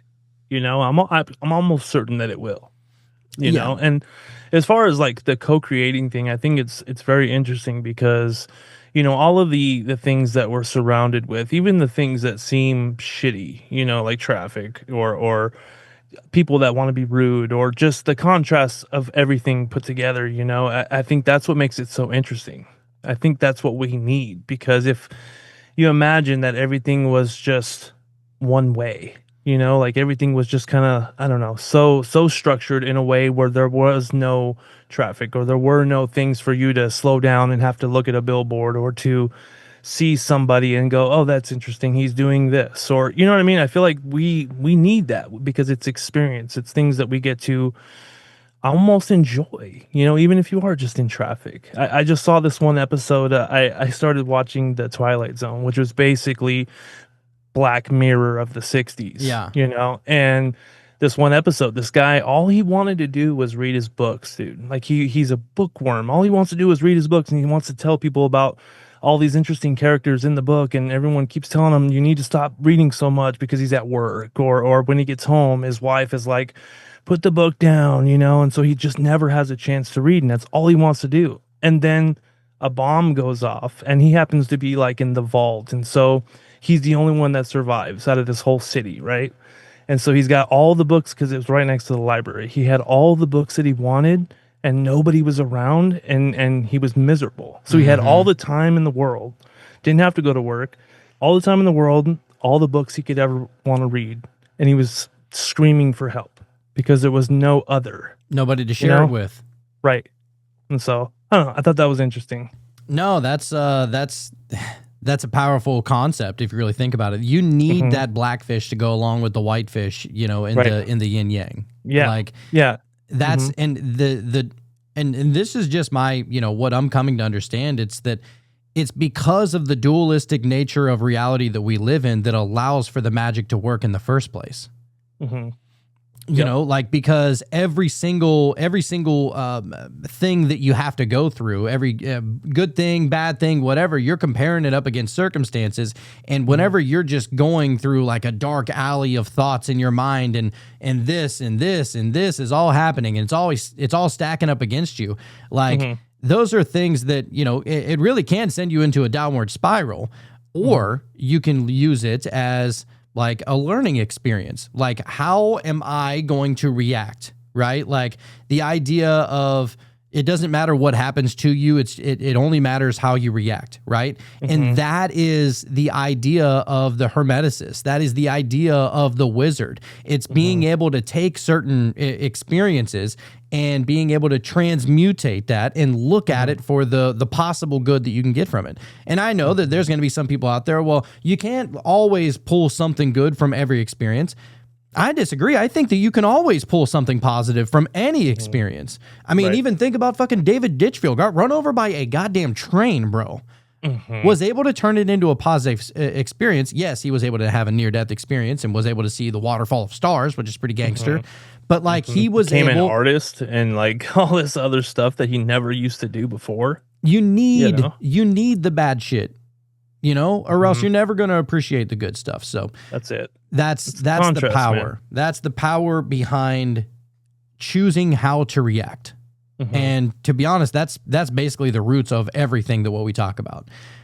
So anyhow, let's get back to it. The next one that we're going to get into is called hedge witchcraft or spirit travel. So this is my first time hearing about this one, but hedge witches specialize in trance work, astral travel, dream magic, and communication with spirits and the dead. How have we never talked about this? I don't know. So the quote-unquote hedge is the boundary between worlds. Wow, it's the in-betwixt is hedge. They often work in the notes, my dude. Yeah, they often work alone and cross this hedge through herbs, rhythmic drumming, or lucid dreaming. Their practice is raw, liminal, and deeply shamanic. Eclectic witches often walk this path intuitively, blending hedgecraft with dream journaling, working with familiars or ancestors, or combining trance states with candle magic and tarot. They might call on Norse cedars, Peruvian spirit allies, and moon deities all in the same night. night. In this way, hedgecraft becomes one of the deepest tools in the eclectic toolkit. It allows access to the unseen, regardless of tradition. Spirit work is universal, and the eclectic witch knows how to listen across cultures, lifetimes, and veils. So Dude, you may as well just I'm put it really all interested together. in this hedge witchcraft stuff, dude. Like you were hitting on some awesome shit there. Oh yeah, well, and that's the beautiful thing is that it's all inclusive with eclectic witchcraftery, maybe. Yeah. And so essentially it is the path that contains all paths. Every form of witchcraft, whether rooted in culture, tradition, experimentation, or trance, has value. But eclectic witchcraft is the only path that dares to include them all. It's not diluted, it's distilled. It refines, adapts, and evolves by merging the bones of the old world with the blood of the present moment. The eclectic witch doesn't just practice a system, they become one. They are the crossroad, the cauldron, the convergence. And in that wild, personalized blend of truths, tools, and traditions, the most ancient kind of magic is reborn. That's beautiful, man. I love it, man. I think that's the one thing that gets in the way for people as far as, when they're in a particular thing and they're kind of locked in, they can't really explore that, even if they have an experience that would suggest an out-of-body experience or who knows, maybe you're channeling an ancestor. It's like, well, what do you do with that if it's not in your locked in idea or ideology of what your experience should be, And so I think this is great in order to branch out and really look into these other practices, man. Yeah, Don't be so locked in. And it's a good way to not judge any system and use it to your benefit. And that's really the beautiful thing about it. And especially in this day and age of information where all of this is literally at our fingertips. You can find see that out wasn't all this. available before. Not always. 50, 60 years ago. I mean, this wasn't a thing you could do. You had to go to a library and find the books all the way in the back, the quote unquote hidden knowledge, which who hid the knowledge? That's what I want to know. 'Cause they say, well, if it's something that was hidden, then it's inherently bad. But who hid it? Yeah, well, it was the people that deemed it evil that probably hid it in the first place. That's what I'm saying. And that's why, you have certain secret societies and why you have certain initiation type of rituals and stuff like that, because this isn't for everybody. Not to say that we're better or worse or above or below anybody else. It's just that people are going to hear this and maybe they'll look at it as heresy rather. They'll look at it as blasphemous because it disturbs what they believe to be true. And so it's not for everybody. So, and you can't just go around just talking about this kind of stuff to somebody who is already deeply rooted in their own beliefs, because then they're going to start to judge you and da-da-da. And, maybe you get stoned or maybe you get hung on a cross, right? Right. That's the whole idea is that, it's not necessarily something that you need to go and proselytize. It's more so that whenever the student is ready, the teacher will arrive. That's it, dude. Oh, I love it. That's really it. So, That's it. So adding in a couple of more here, because like we said, it's all encompassing. So now we're going to get in. How do you encompass Hermeticism and alchemy? Well, how could you not, right? So Hermeticism offers the metaphysical architecture that many eclectics crave. Concepts like the microcosm, macrocosm, the 7 Hermetic principles, and the idea that all is mind provide a cosmological foundation. Alchemy, both literal and spiritual, teaches transformation from lead, which is the base self, to gold, which is the divine self, reflecting the inner journey of the soul. Neoplatonism, which heavily influenced Hermeticism, holds that everything is a reflection of the one. How cool is that? That Neoplatonism influenced Hermeticism. That's great. pretty badass. Yeah, and see, it's not literally turning lead into gold. I think as soon as people hear that, they assume, oh, someone was trying to, make lead into gold. It's like that's not the point. You missed it. It's transmutation. That's alchemy, is transmutation. All it is. Yes, and a lot of what we experience is you can do that. It's capable. You're capable of transmuting everything. There are no bounds to transmutation. Mhm. Any And possible thing. surely it could be harder for some things than other things, but it's not impossible. Right, right. And I just think about like even look at it like from there are certain traditions that still have arranged marriages. Yeah, Where that's the weird. parents have to pick you a wife or have to pick you a husband or something like that. Mhm. That whole idea is centered around transmutation. If you really think about it. I mean, I'm sure that that's not what they say, but that's really kind of the basis around it. You're taking a concept like love and family and all the time that you're going to spend, and you're not exactly you're not projecting that onto a specific individual of your choosing. It's essentially like your parents picked you this person. Now, how do you build that? Like you're taking something, maybe you looked at this person, maybe you thought they were ugly, or maybe you thought they were cringy, or maybe you thought that they had the ick, as they like to say nowadays, right? Right. It's like you can transmute that by spending time, and you have to have the willingness to build that bond, and you know what I mean? Like, so even that is almost centered in transmutation. Right, making the best out of a given situation. Exactly. Basically. Yeah. So yeah, and also it says that Neoplatonism heavily influenced Hermeticism. You know what else it heavily influenced? Christianity. Did it now? 100%. Yeah, whenever we were reading over that, it was like, oh yeah, Neoplatonism, Plato in general was like one of the biggest inspirations behind the building of the Bible and the way that it was structured in that type of way. So, and nobody wants to look at that, but Of course not. that's really, That's blasphemy. it was a major influence. You think about it, Plato was around, what was he around, like the year 500 or 600 BC or something like that, way before Christianity came around. Right. That's And true. so people were looking at his philosophical teachings and they're like, how can we turn this idea and kind of match it with that idea? Because I vibe with this, you know what I mean? And it's like, it fucks. Yep. the Christians were eclectics. Yep. Oh shit. That's gonna ruffle some feathers. Yeah. But it's okay. I like it. I like it. So yeah, Neoplatonism, which heavily influenced Hermeticism, holds that everything is a reflection of the one. This gives eclecticism philosophical credibility. If all is one, then all spiritual systems are just languages trying to describe the ineffable. So mixing systems is not fragmentation, it's reunion. Reunion. That's great. That's badass. That's great. I dig it. So yeah, that's Hermeticism and alchemy. Now we're going to get to hoodoo, folk magic, and ancestral traditions. So these systems offer grounded kitchen table magic that's accessible and powerful. Hoodoo's use of herbs, candles, powders, and everyday objects like honey jars or mojo bags empowers eclectics with practical spell work. The inclusion of psalms, ancestral veneration, and graveyard dirt adds depth and rootedness.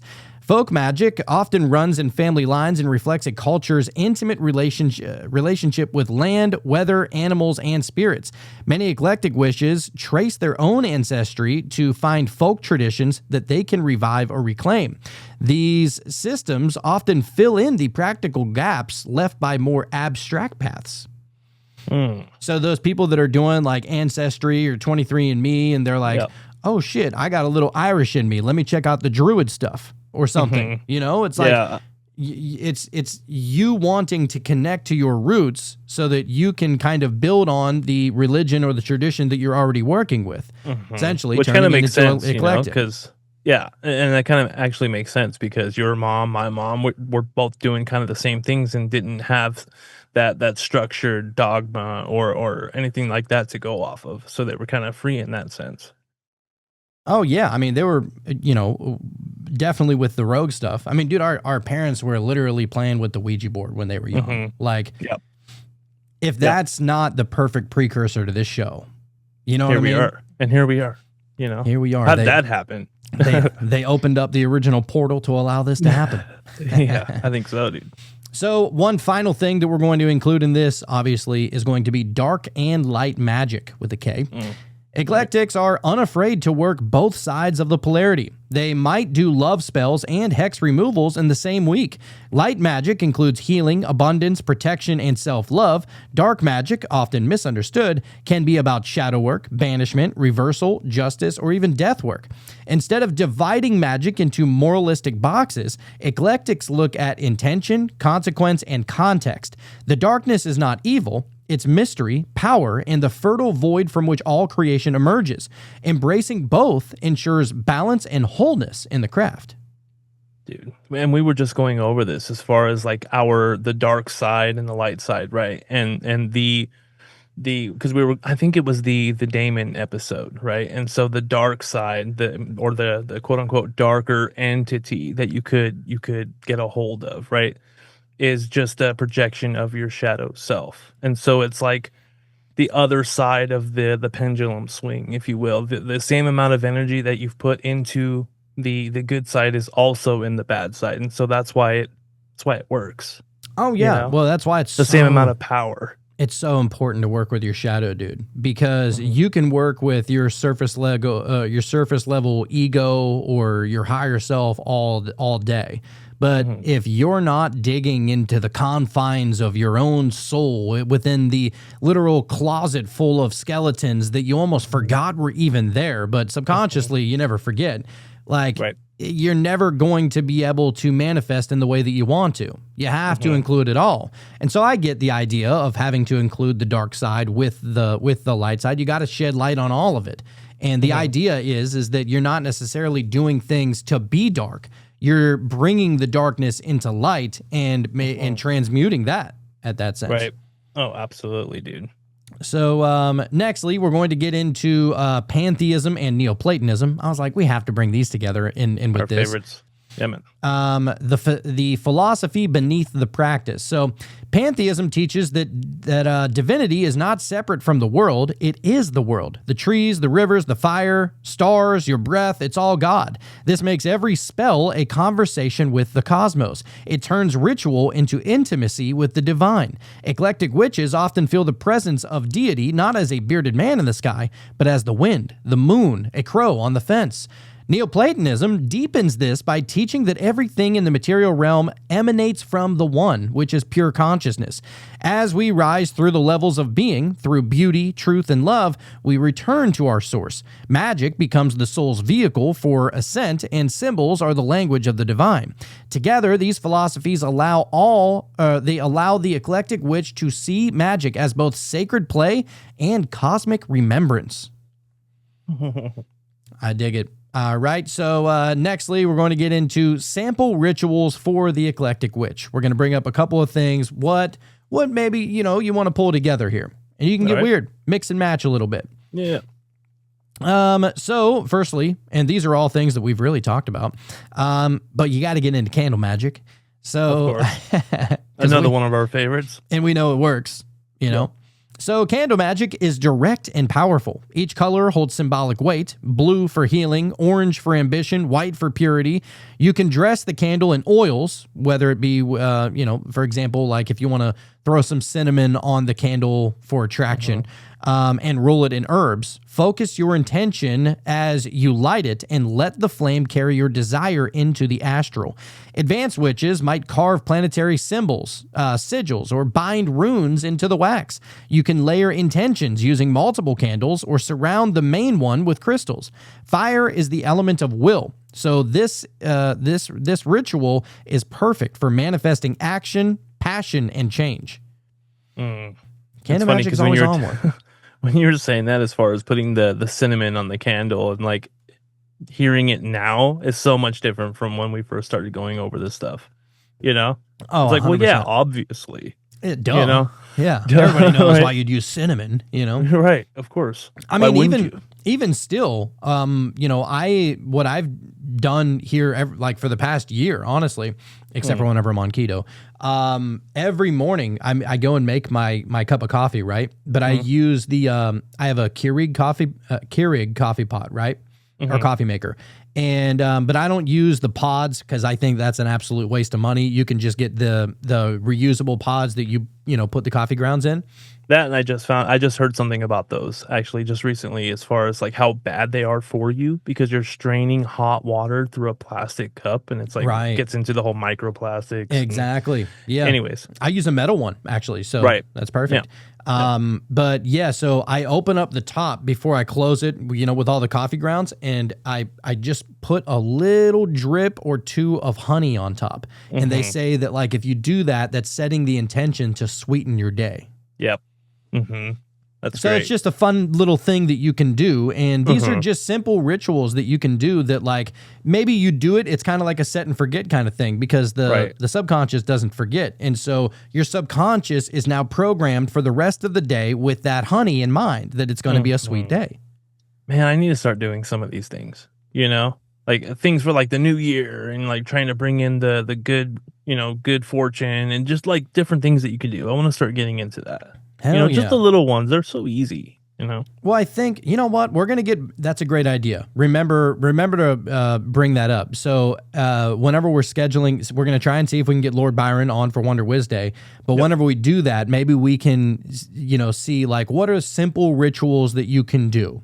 Like simple ones that you can do every day and just set and forget and, not really a whole lot of time goes into, just simple things that you can do.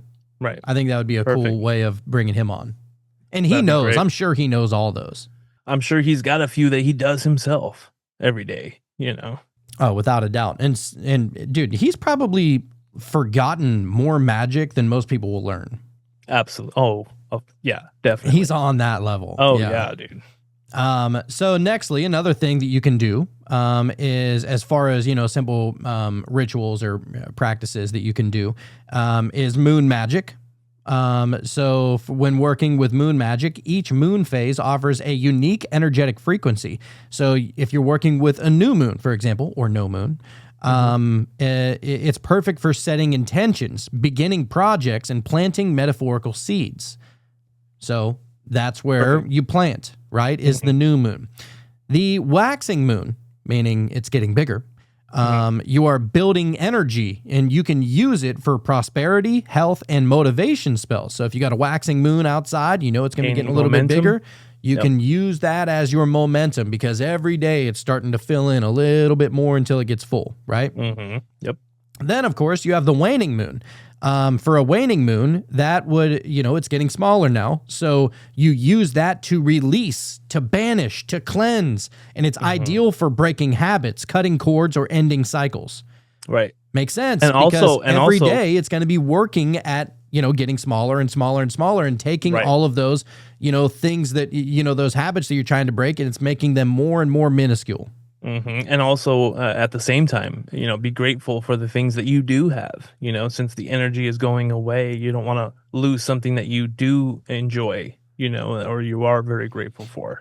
Oh, yeah. Just to make mention of that. Just keeping that simple awareness. That's it. That's it. Then, of course, you have the full moon. So the full moon you want to use for it's a time of heightened psychic awareness, also of spirit contact and celebratory rituals. So you want to charge crystals and water in its light. So if you're celebrating a ritual, a celebratory ritual to just seal it off in the abundance of the full moon. And charging crystals, obviously, it's the moon is at full power. So if you're trying to get all of that abundance and all of that energy, that's whenever the moon is giving you all it has to offer, right? So you may as well take advantage of it. It only happens one time a month, right? Right. So, only if you're aware of it, because they say it makes people loony, and no bullshit, dude. The day after the full moon at my job, everything seemed a little extra tense. Like not myself. Like it felt like and maybe it is coming from me too, and that's why I was able to experience that. But it seemed like everybody around me was just kind of walking a tightrope, like there was just this tension in the air. And I made mention to it to one of the dudes at work. I was like, is there a full moon or something? Because for whatever reason I just wasn't paying attention at all, the night before. And he was like, yeah, I think it was last night. And he's like, it's funny you say that because I was just thinking that, like, what's going on today? Because everybody was just kind of, I don't know, dude. It just felt strange. Everybody was like tense, you know. Oh yeah, for the people that don't Stressed believe out. in like the powers of the moon and astrology, it's like Yeah. look up, Yeah. dude. Look up Yeah. and see what's Yeah. going on. And it wasn't the fact that I was aware already that it was a full moon. And so then it was in my awareness. And so then I was seeing what I believed it was, because I didn't even know. You just it was a- associated it with what was I going on in associated life. what I was experiencing to, I wonder if it was a full moon or if it is a full moon. And then the dude said, yeah, I think it was last night. And Yeah. I was thinking the same thing. So, you know what I'm saying? There's Yeah. something. Yeah, There's it's something. it's a deeply understood thing. Whether it's like, you know, maybe we remember it through our DNA or through our Right. spirit or wherever. Maybe we're just pulling it from the ether, and I don't know. But for some reason, it's like everybody knows that there's something to do with the full moon and that Right. things can get a little wacky, especially Yep. if you're not setting an intention and having the awareness to work with it. And this is the Right. same thing. It's like the idea that, you know, if you become aware of your surroundings, you become aware of what you're doing in the moment, then you can set intentions. But if you're not working with it, it's like your boy Rumi that we always bring up, right? The Sufi mystic, where he's like, you know, oh damn, we've said that quote so many times, but You'll basically, call it fate. One of yeah, those? yeah. If you don't work Right. with it, and you're not aware of it, then you'll call it Yeah. fate. Right. It's like, exactly. Yep. yeah, of course. 'Cause you wouldn't think nothing otherwise. Yeah, I mean, and this is the idea is that it's not a certain set of people that can only work with witchcraft. Every single day, somebody is working with ritual one way or another. Every single day, somebody is going from a light trance to the deepest trance. Every single day, we all do it. We're all human. You may as well put it to use. That's the idea of just literally incorporating every aspect of your reality and putting them all, all the different tools in your tool belt and just being aware of it. That's the idea of just being spiritual in general. Right. Yeah, exactly. Batman wasn't just using his batarangs. No. You know what I'm saying? Absolutely not. He was working with it all. So yeah, when working with the moon, you can write wishes, you can chant affirmations, or you can create moon water to drink or sprinkle around your altar. Dancing under the moon or doing ecstatic movement is also deeply potent. One of these days, I would love to dance naked outside underneath a full moon. I mean, yeah, dude. I'm surprised you haven't done that already, actually. Well, I live in an apartment complex. That would get a Yeah, little it weird. would get weird. Yeah, that would. There's some guy outside. He thinks he keeps saying he's in his backyard, but it's just the park area. God forbid I super do it in strange. December. You know what I Right. mean? It's Oh, like, God. it's cold outside, damn it. You'll Don't never judge live me. it down, dude. You know? It's like a light switch. Yeah. You know? Anyway, Right. So another one is sigil crafting. So the Eclectic Witch is another thing that you can use is sigils. So sigils are symbols created from a written desire, designed to bypass the conscious mind. The classic method is to write your statement, for example, I attract abundance, eliminate repeat letters, and combine the rest into an abstract glyph. Charge it with emotional intensity via orgasm. Hey. Hey now.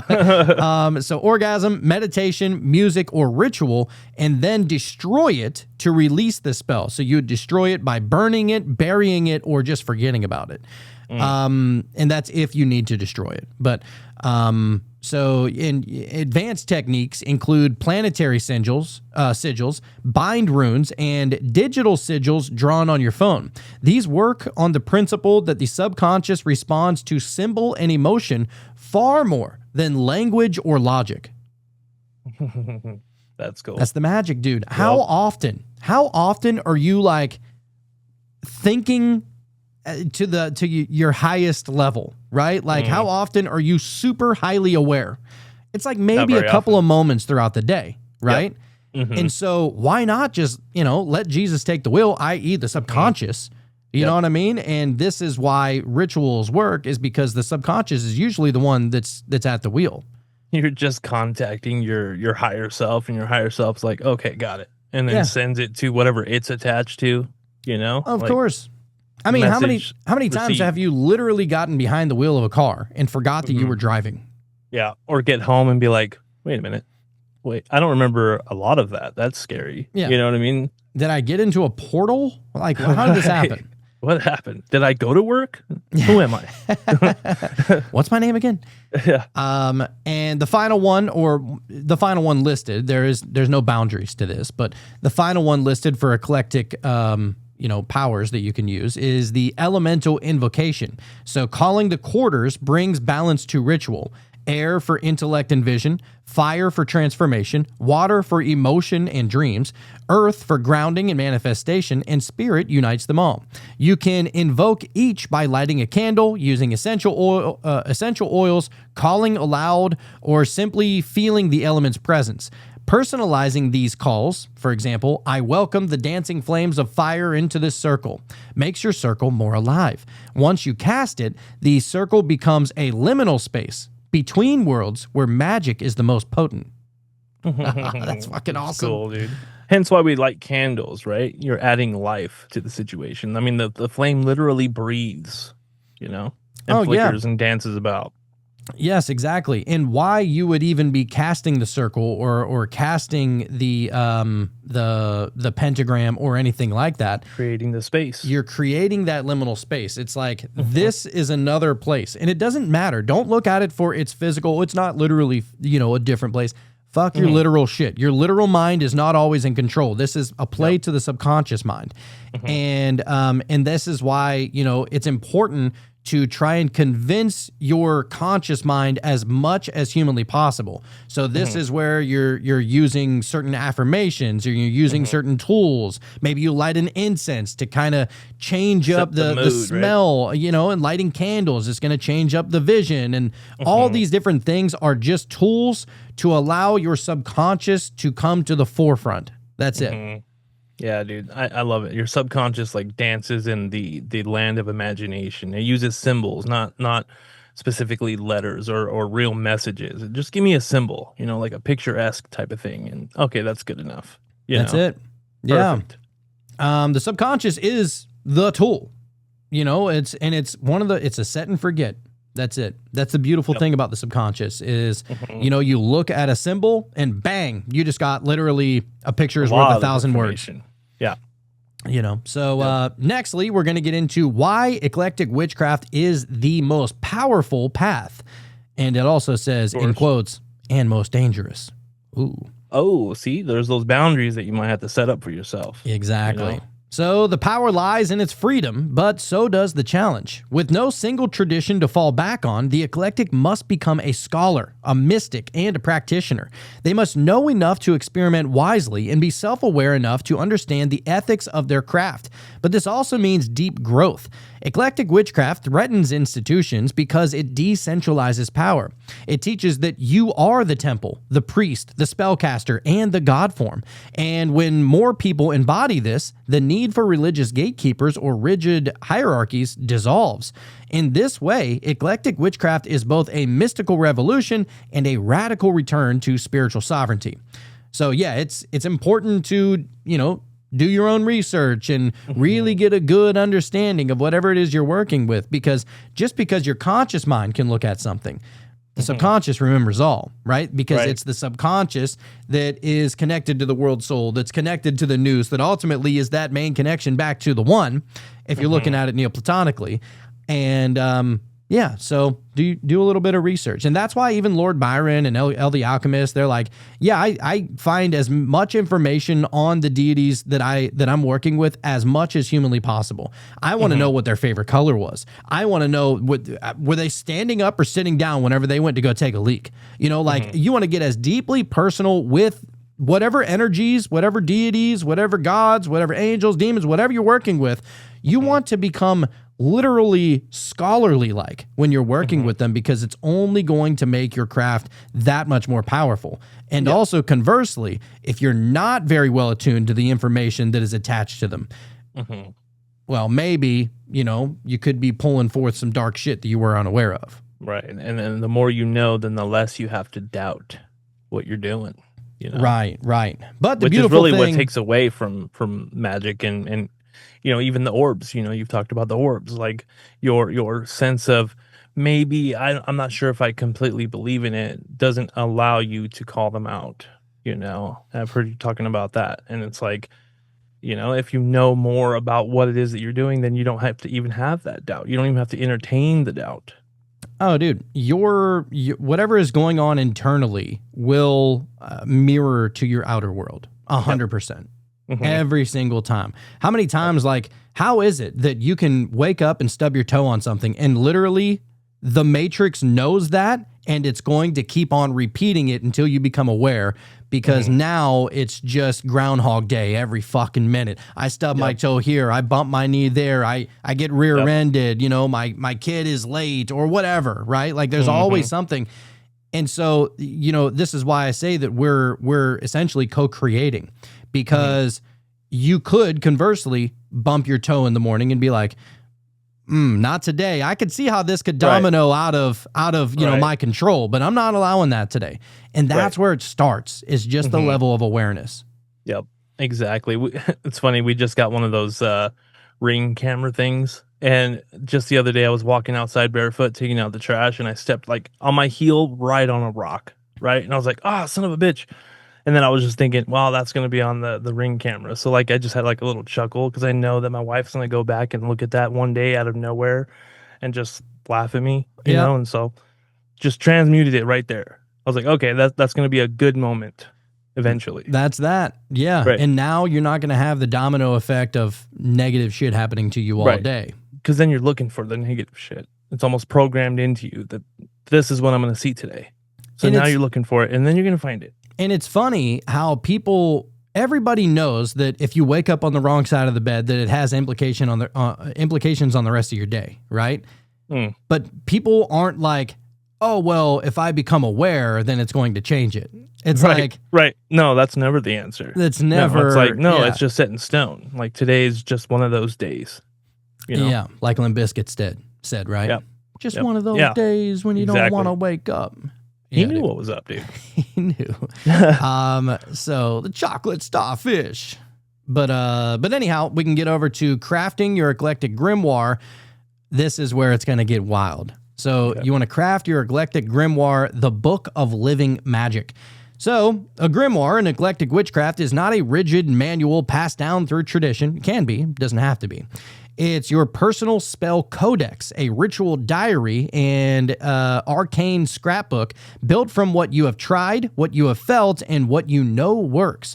Because eclectic witchcraft is experiential, your grimoire becomes sacred proof of your journey, your failures, your insights, dreams, visions, and victories in magic. Think of this as your magical operating system. And like all great systems, it grows with use. So step one, if you're trying to build your eclectic grimoire, doesn't even have to be eclectic, whatever your grimoire is. So building a ritual of beginning. So start your grimoire with an opening page or a blessing. This could be a personal dedication. So maybe your first page, you write, I open this book in the name of truth, transformation, and personal power. Right? Beginning of your journey, man. You also would want to have a sigil that is representing your higher self or your daemon. Same thing. Yep. A spell to quote unquote awaken the book so that it becomes a magical ally. Oh shit. That's the bookie book. Boo. And you could even use a lunar blessing under the new or full moon. All right. So this is a full-on, every single thing is magic about this book. You can even anoint the first page with oils or smoke, or smoke it with incense to consecrate it. Remember, your grimoire doesn't just contain magic, it is magic. Oh, shit. Let's go, dude. So then you want to record. Step 2 would be recording what works and what doesn't. This is the key to the eclectic path. When you cast a spell, do a ritual, or work with a deity or spirit, write this down. The day, the time, the moon phase, the planetary day and hour. Also, what you did, including what materials you used, certain incantations and certain actions that you performed. And this is another big one. Not a lot of people remember to do this, but you want to record what you felt during the working. That is a big one. And emotion too. Exactly. All of it. And then you want to include what manifested and how long it took for that to manifest. So over time, you'll start seeing patterns. You'll discover your own correspondences, rhythms, and psychic sensitivities. The grimoire becomes a kind of spiritual algorithm, refining itself through your experiments. So, yeah, record it all, every single part of it. Nextly, step 3, you would want to combine systems that resonate. This is the eclectic way. So one of the greatest strengths of the eclectic grimoire is that it doesn't separate traditions. You can record Norse runes that enhance your candle spells, lunar phases next to tarot spreads, personal mantras that you chant while burning sigils, herbal blends that come to you in a dream or a trance, and spiritual communication experiences, even if they don't fit any known paradigm. You're not trying to replicate someone else's tradition. You're building your own language of power. Think of your grimoire as a spiritual hybrid, equal parts mystic, equal parts magician, equal parts scientist, and maybe a little bit of a poet. That's cool, dude. That's pretty I love cool. it. So much fun. It can get as detailed as you want. You know what I mean? You could literally, if you wanted to, include like the planetary stuff or the numerology of the date that you did it on, or you know what I'm saying? Like you can get as weird as you want with it because it's just for you anyway. That's it. And I imagine that whoever the first ever witch was, she had to have been eclectic, right? Well, I mean, yeah. What are you pulling from? Coming up with her own shit right there. Be original, be authentic. That's the idea about the eclectic. Mm-hmm. Yeah, that just rhymed a little bit.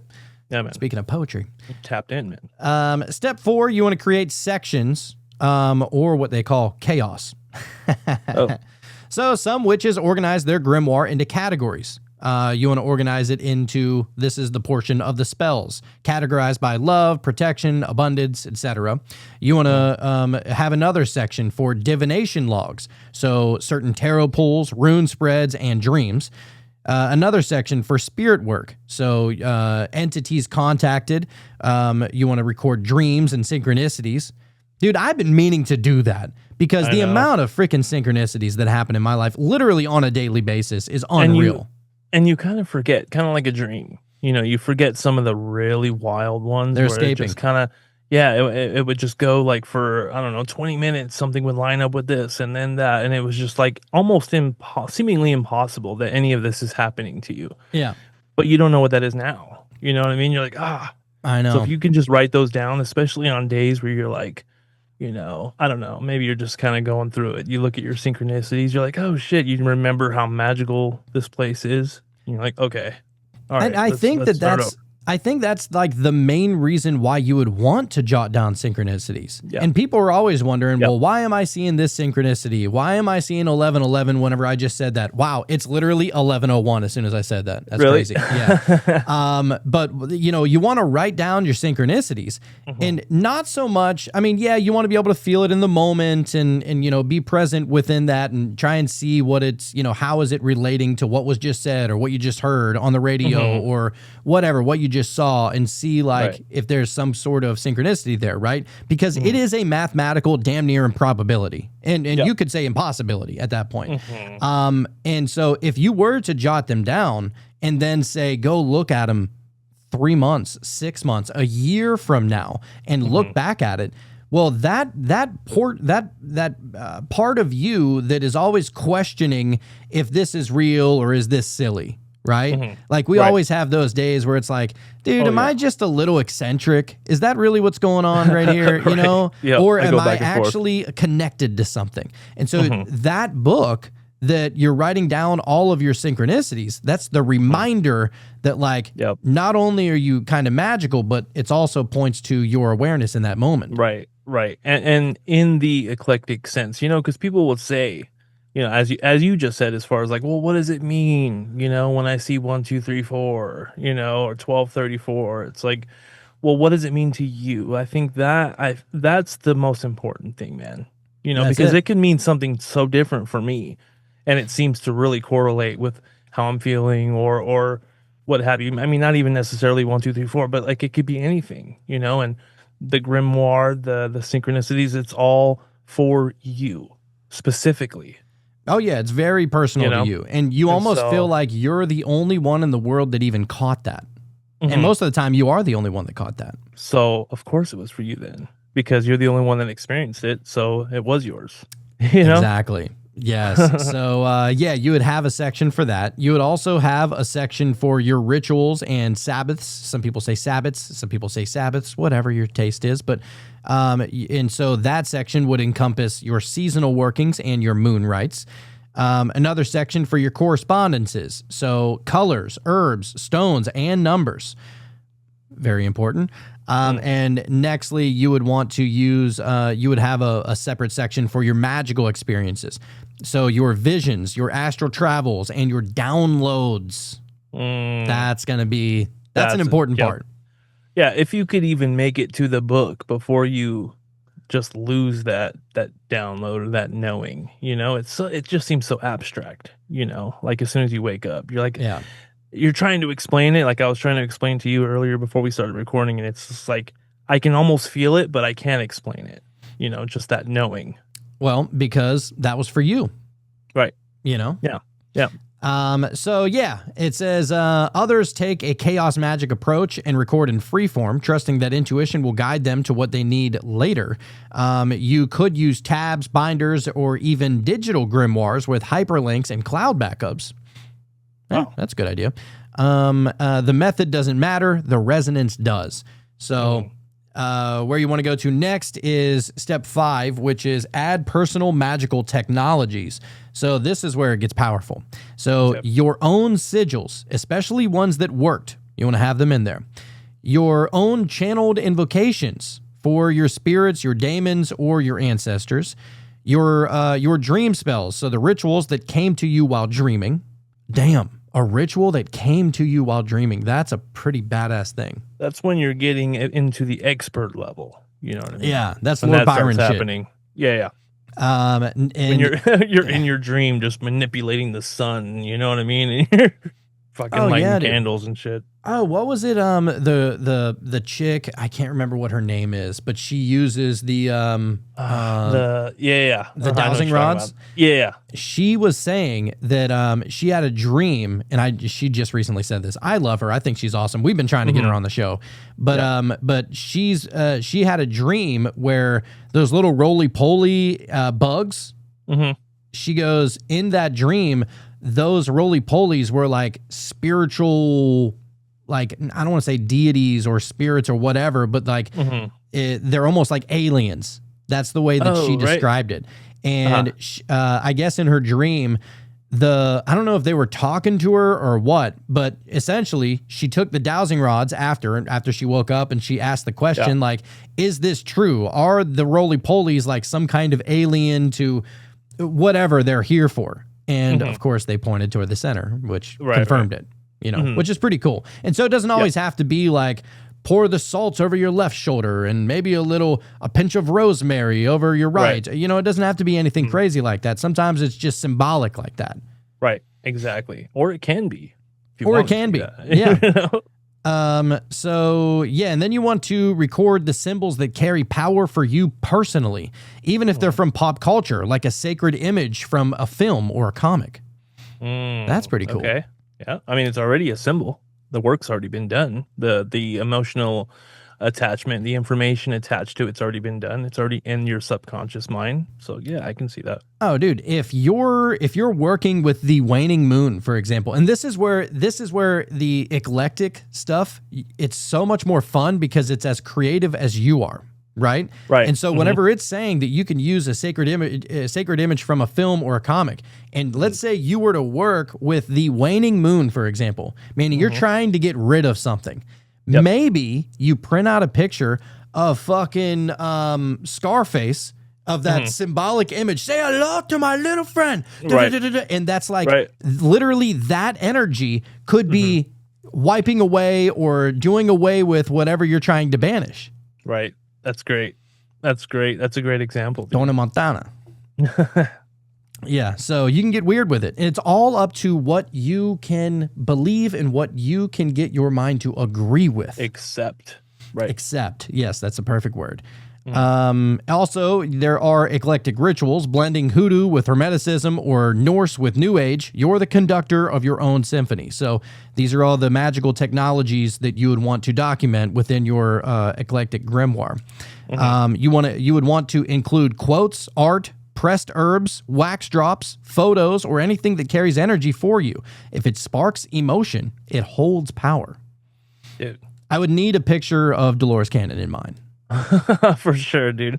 This is really resonating though when you think about it, as far as people that do Reiki or you know what I mean, they're healing, right? They're using the healing energy, right? And then they also got like binaural beats going on, and they also got some candles with some incense, and they're using all of the different things that they believe works, and it's only amplifying it and making it better.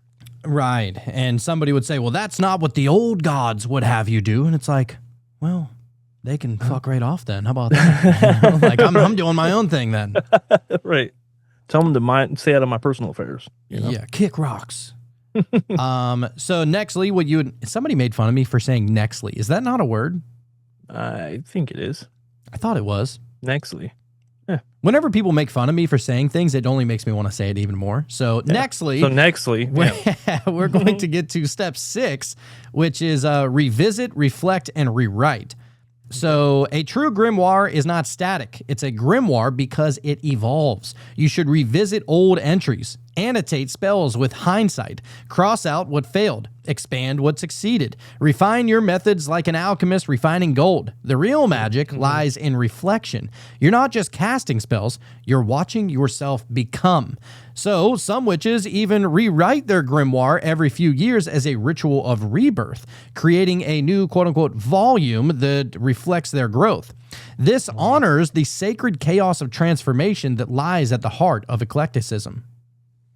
Dude, this just embodies what you're doing in your life as well. You know, obviously things that you did that you found out was probably not the thing you should have done. You scratched it out and you didn't do it again. Yeah. You know, and so then you make the new chapter. You know, you're in a new chapter of your life where you write down the things that did work and you don't rewrite the things that didn't work. You know, it's get rid of what doesn't serve you.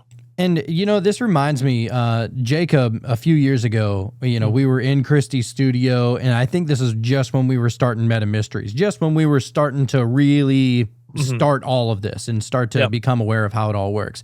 And we're not all the way there, of course, as far as like understanding how it all works. That's why it's an ever continuing, you know, expanding kind of situation we got going on over here. How it all works for us. Or how it all works for us, exactly. Yeah. And so I remember Jacob was talking about something political or something like that. And I was like, I wonder what the spiritual implications are of this. And he goes, why does everything got to be spiritual to you? You know, and just that has always stuck in my mind because I'm like, how can everything not be spiritual? And if you look at reality in that way, maybe it's just a subtle reminder to stay aware, right? That's the way my mind works with it anyway. Well, yeah, I mean, even in those religious beliefs, I feel like there's a lot of magic and things going on in that. And so where was that missed? You know, it's like it's just overlooked because it doesn't really, and really, if you look at it, that's kind of cherry picking and eclectic in itself. Pretty much. It doesn't serve him, so he scratched it out, dude. That's fine. That's Teach all. their own. Yeah. That's fine. So yeah, just moving on. We can optionally you can whether you want to look at it as a book of shadows or a grimoire, basically the same damn thing if you really think about it. So some traditions do actually separate the two instances. So the grimoire is a neutral record of spells, correspondences, and rituals, where a book of shadows is personal, emotional, spiritual reflections, dreams, and visions. And why I would say that there's no difference is because I would just combine the two. Yeah. You know? Yeah, just have a section for dreams and a section for visions and a section for spells that worked and just make it an all-encompassing thing. Right. And that's what it says. But in eclectic witchcraft, combine them if you want. Keep them separate if it feels right. Or call it something else entirely, like the Book of Becoming or the Witch's Codex or the Soul Spell Book. Again, you are the author of your own magical mythos. Yep. That's it, dude. Call it whatever the fuck you want. Well, boundaries, dude. Unless you want some. Yeah, I mean, use the boundaries if they work. You know, no need Same to with limitations. No need to build walls that don't need to be there. That's right. So yeah, the closing idea here as far as the grimoire goes is that your grimoire is a mirror, essentially. Your eclectic grimoire becomes a mirror of your inner alchemy. It reflects your experiments with beliefs, your relationship to spirit, and the path that you've walked through light and shadow. And over time, it becomes more than a book. It becomes a familiar spirit, a temple in pages, or a psychic key. And most importantly, it becomes your map home. That's cool, dude. I mean, it could be a tulpa of itself. You know, you basically put life into that thing. Oh yeah, you know, and so yeah, dude, I dig it.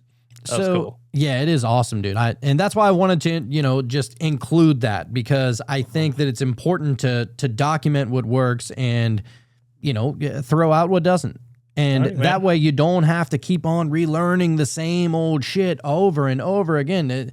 Does time call for this spell? You know, was I supposed to use, you know, rosemary or whatever in this one? It's like, don't even trip. It's all in this book.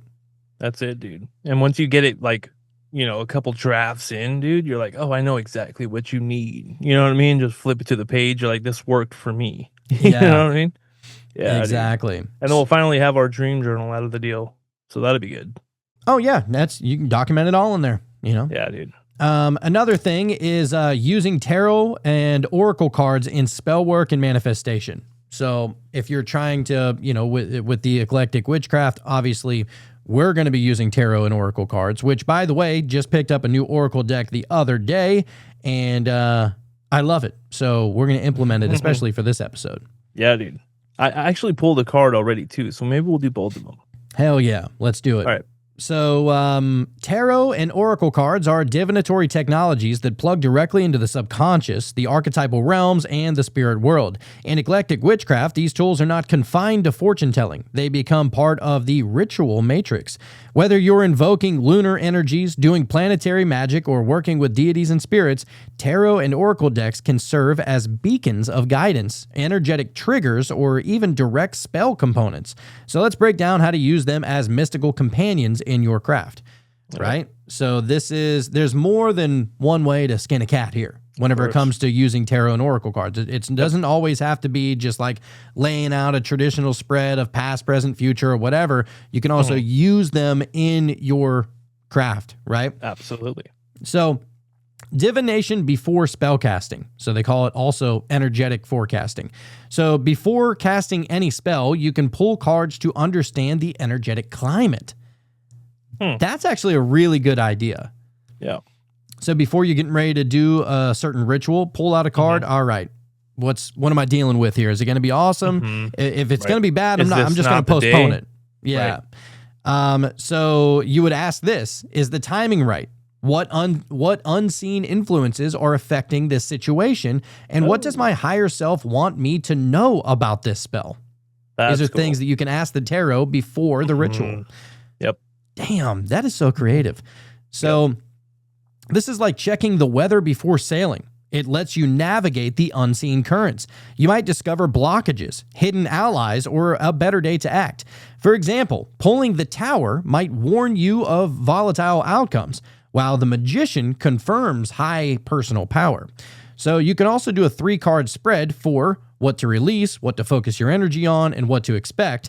And this becomes the foundation of your ritual. Setting the tone, man. That is so freaking cool.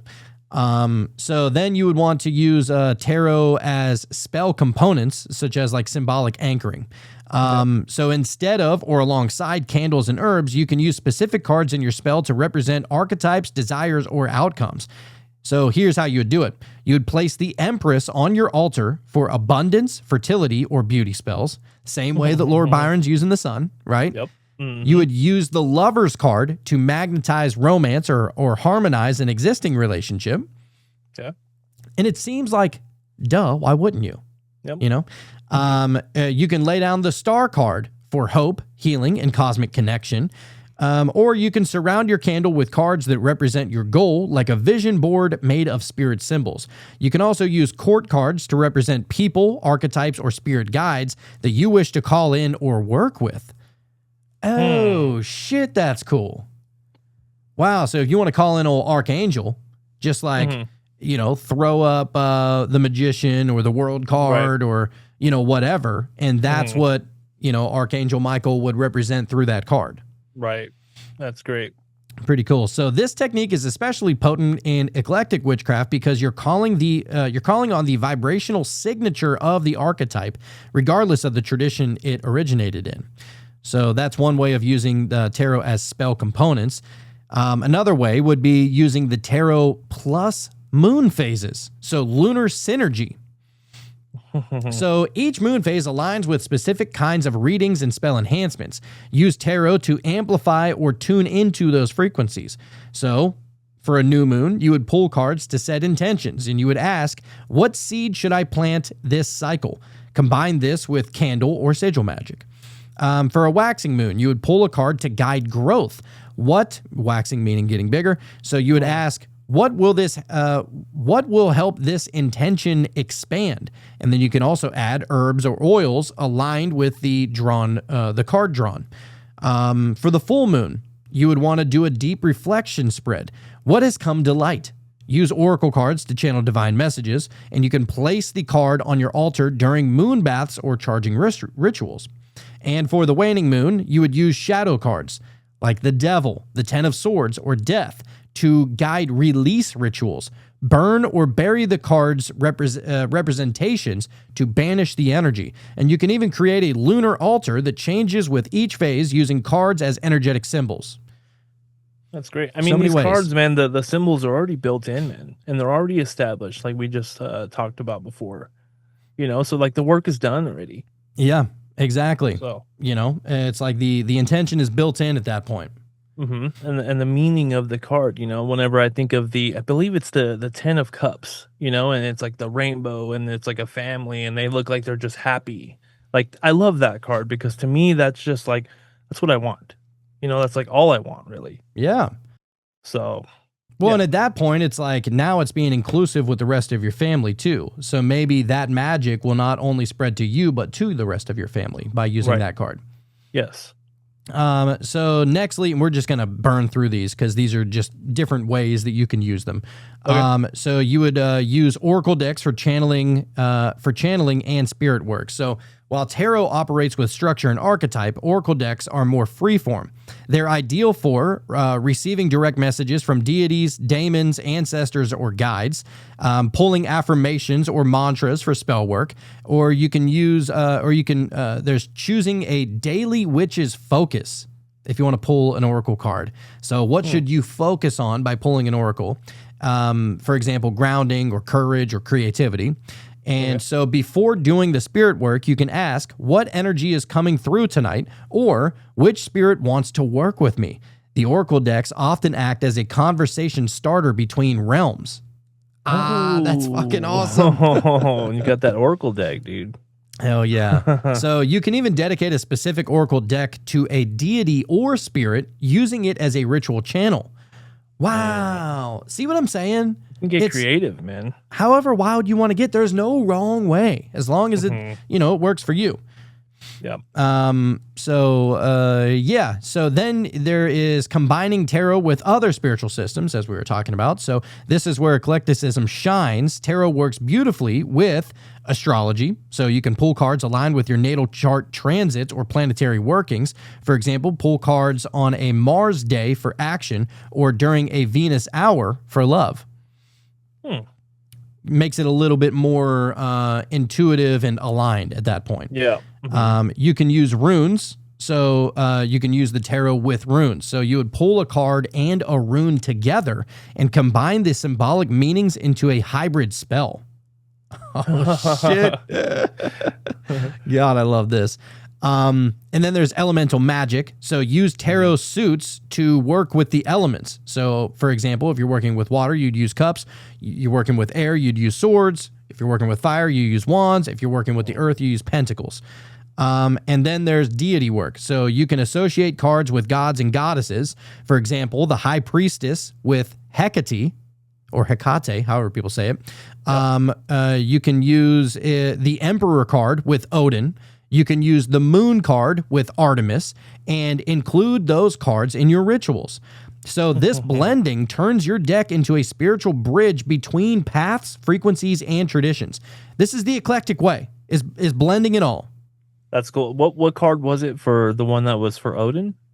The Emperor.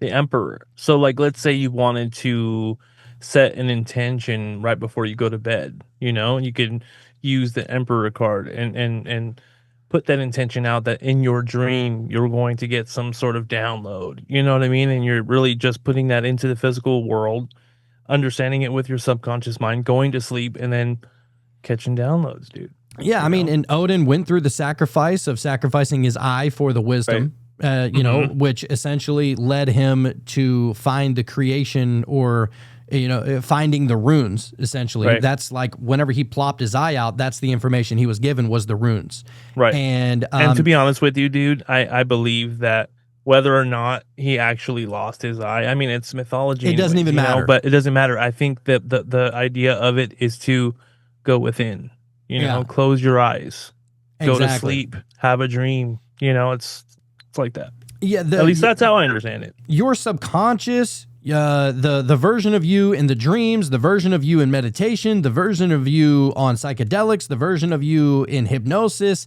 it does not give a shit if these stories literally happened. Right.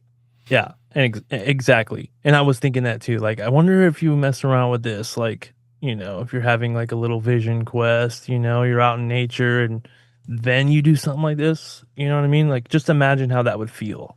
You would actually feel the magic in the air, I think. Oh, 100%. And just like we did with the Druids, you know, episode, they didn't have temples and churches and, you know, places like that. It was literally an open field. It was the open field. It was working with the trees. It was like, you know, that's where the magic was really going down. So it's all about what you allow your mind to believe. Yep. Belief is a tool. And you don't like, oh, I believe this or I believe that. And we're not talking about that. We're talking about literally using your belief as an actual tool itself. Right. It doesn't matter if you in this sense, it's not the enemy of knowing. This belief is the battery to the magic. Exactly. Yes. Yep. And so you're saying this belief, it's not dependent upon your logical mind. Right. You know, and as a matter of fact, it's your logical mind that is telling your subconscious mind to believe it so that the tool can be used in that way. Right. It's kind of a backdoor way of, reprogramming your subconscious mind. That's it. Perfect. So nextly we have tarot as journaling and manifestation prompts. So every card is a mirror. So after a spell, use the tarot to reflect, and you would ask, what shifted within me? After, you know, whenever you're using the tarot, for manifestation and stuff like that. What should I watch for in the next few days? And what needs reinforcing? You can also pull a daily or weekly manifestation card and write affirmations based on its energy. For example, let's say you draw the 9 of Pentacles. The affirmation that you would write, an example of the affirmation that you would write, you would put, I am thriving in my independence and luxury. Let's say you wrote, you drew the Ace of Wands. You would say, new passion and purpose flow through me now. That's great. It's because it's understood already, you know, and now you're putting your awareness to that because you believe in that, and then you accept that, and then you see that. It's literally taking the cornucopia of spirituality and making a mixed basket of everything. I love it. So writing this in your grimoire makes it a living document, part spell, part mirror, part tracker of your transformation. So, we're getting kind of close to the end here now. So, tarot as a ritual ally, not a fortune teller. So, in Eclectic Witchcraft, tarot and oracle decks aren't just passive tools, they're ritual allies. They give voice to the subconscious, reflect divine will, and channel unseen energies. When woven into spell work, they add narrative depth archetypal power, and cosmic feedback. They become portals, not predictions. So next time you cast a spell or write a sigil, pull a card too. Ask your deck to co-create. Let the archetypes dance with your intention. And in doing so, you'll transform each working into a magical dialogue with the soul of the universe. Work with it all, baby.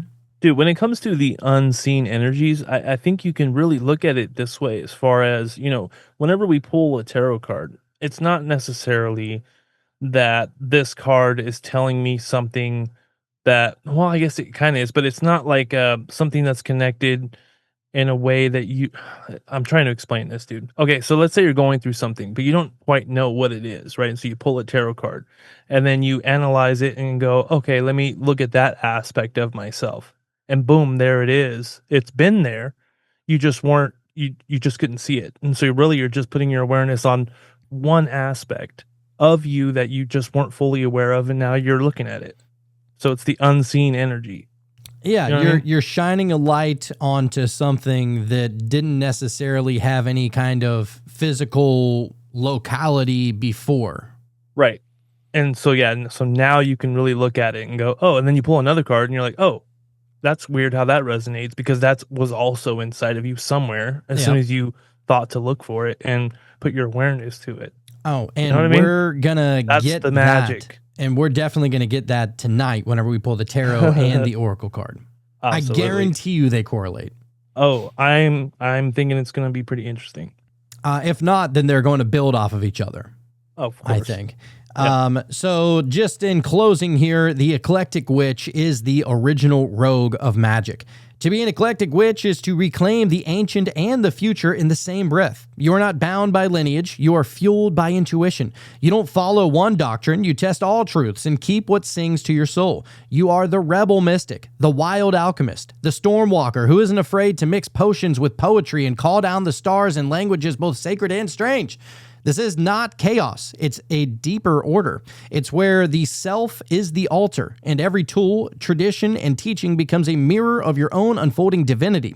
The Eclectic Witch doesn't ask permission. They don't wait for approval. They create their craft with each breath, dream, ritual, and journal entry. You're a system breaker, a code switcher, a soul hacker. You are the convergence of every ancestor, every spirit, every archetype that you've ever dared to dance with. You've gone rogue, and in doing so, you found the real path. Not one carved by others, but one revealed under your own bare feet as you walk it.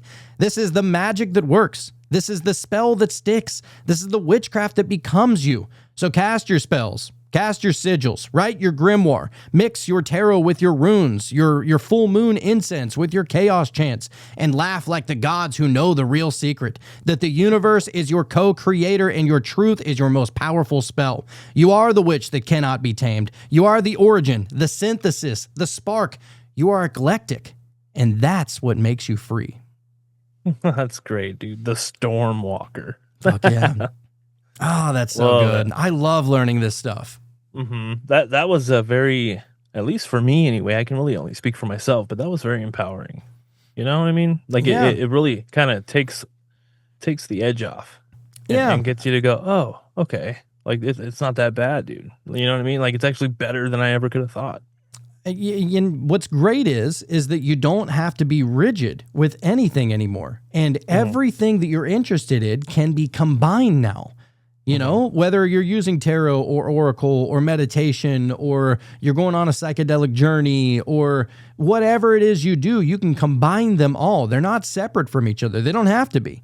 And that's the route of the eclectic, is that you can, look at the all as a whole instead of the all as the individual aspects. And if that doesn't scream the one, then I don't know what does. Oh, dude, I mentioned earlier, how the tarot deck or it was a reflection of yourself. But, dude, I think everything is a reflection of yourself. Everything you look at is going to give you some sort of reaction or some sort of emotion or some sort of memory, or, you know what I mean? And so everything is just this reflection of yourself. And I think I understand that better than I used to. Yes. All of it is the ether. Yeah. And every single aspect of your reality is a mirror. So even if you're ever going through something really bad, it's just like, what inside of me is being mirrored to put me in this situation right now, Right. and how can I better deal with this rather than just Right. react? Because whenever you react, you're only refueling and you're keeping all of that shit on the outside that you don't want to happen again. Whenever you react, you're just allowing it to happen again because you're not dealing with it. Right. And and that's really the magic, is being able to overcome situations rather than just reacting to situations. Yeah, and I think whenever I would hear someone say that, like, oh well, your reality is just a reflection of yourself, and I think that could be misunderstood. At least how I looked at it was like, well, how could how I am or the inside of me create what's happening outside? But really, if you're a certain way on the inside, now you're going to notice different shit as opposed to if you're better on the inside or you're having a great day, you're feeling great, you're going to notice maybe it's even the same thing, but you just transmute it so much easier. Or you know what I mean? It's that is what creates your experience ultimately. You know what I mean? Like that's what it means to reflect. You know what I mean? I don't think I understood it before, but now I think I really do. It was like it clicked. Yeah, and it's simple little things like this to where not every episode is going to vibe with every single person out there. But this is the entire idea behind the Coexist, is talking about every single aspect in hopes that you get it. You know what I mean? And maybe you get it through runes, or maybe you get it through Christianity, or maybe you get it through magic or witchcraft or hermeticism, or whatever causes you to just click and get it. That's really all that matters, you know? So it's different for everybody. The way in which you choose to experience, basically. Yes. You know? So I pulled the Oracle, but I do want to hear that tarot card first, but I'm trying to find what page. I'm still getting used to this new book and this new deck and stuff like that. But okay. Well, while you're looking for yours, I actually pulled the moon, which, I mean, obviously, are you talking shitting about me? the phases of the moon and the dude. Wait, what'd you get? I literally this Oracle deck is Moonology Oracle cards. All right. So every card is the moon. Yeah. That's and when I pulled crazy. it, then you started talking about the moon and shit, and I was like, oh, yes. Okay. That We're on is something. cool. Yeah, dude. All right. So the moon card, here we go. It's the 18th step on the Fool's Journey. Yep. The moon illuminates what has been hidden, bringing it into light and asking you to listen to your intuitive messages. The moon card is an invitation to confront your shadow self, or the dark elements of your essential being that are often suppressed. Your shadow self is not to be feared, but rather embraced and integrated. Doing this allows you to heal what you deem unlovable or unacceptable in yourself. On this card, we see a coyote and a dog howling at the full moon, symbolizing our discomfort with duality and the unknown. The coyote is the wild self, while the dog represents our domesticated self. A crawfish in the river symbolizes the quest for the meaning of life, looking deeper, and feelings of dissatisfaction with living a surface existence. The moon is positioned between the two towers, first shown on the death card, representing the conscious and the unconscious. Under the light of the moon, all is revealed. This includes the messages received in dreams and through intuition. So what is revealed may show you where you have been deceived, most likely by your own perceptions. It is time to see the truth in situations clearly. That's perfect, dude. Wow. So the spiritual message behind it says, now is your time to examine self-deception, fear, and shame by working with your shadow self. Exploring psychic development and dream work can help you reconnect to aspects of your inner self that have been hidden. You are evolving and expanding your consciousness on your spiritual path. So, interesting. Yeah. I love it. So that's the moon card. All right. Well, we haven't pulled that in a while, too. it's been a hot minute since we pulled that. Yeah. Normally we get a sword. Yeah. I've been pulling a lot of swords lately, dude. Yeah, we have. What's going on? All right, so that Moonology Oracle card that we have pulled, shout out to Moonology. This is my favorite Oracle deck so far. I mean, I got love one. the Norse runes Oracle deck just because that was my first ever tarot or Oracle deck that I ever bought. So that'll always be special to me. Oh, But right. yeah, Oh, I yeah. didn't know that. I actually didn't even know it was an Oracle deck. I thought it was a tarot deck. That's how Oh, slow I right. was at the beginning. Yeah. Oh, I don't know why I thought your first deck was the Rider Waite. No, that didn't come until I'd probably had 4 or 5 decks before that. Oh, okay.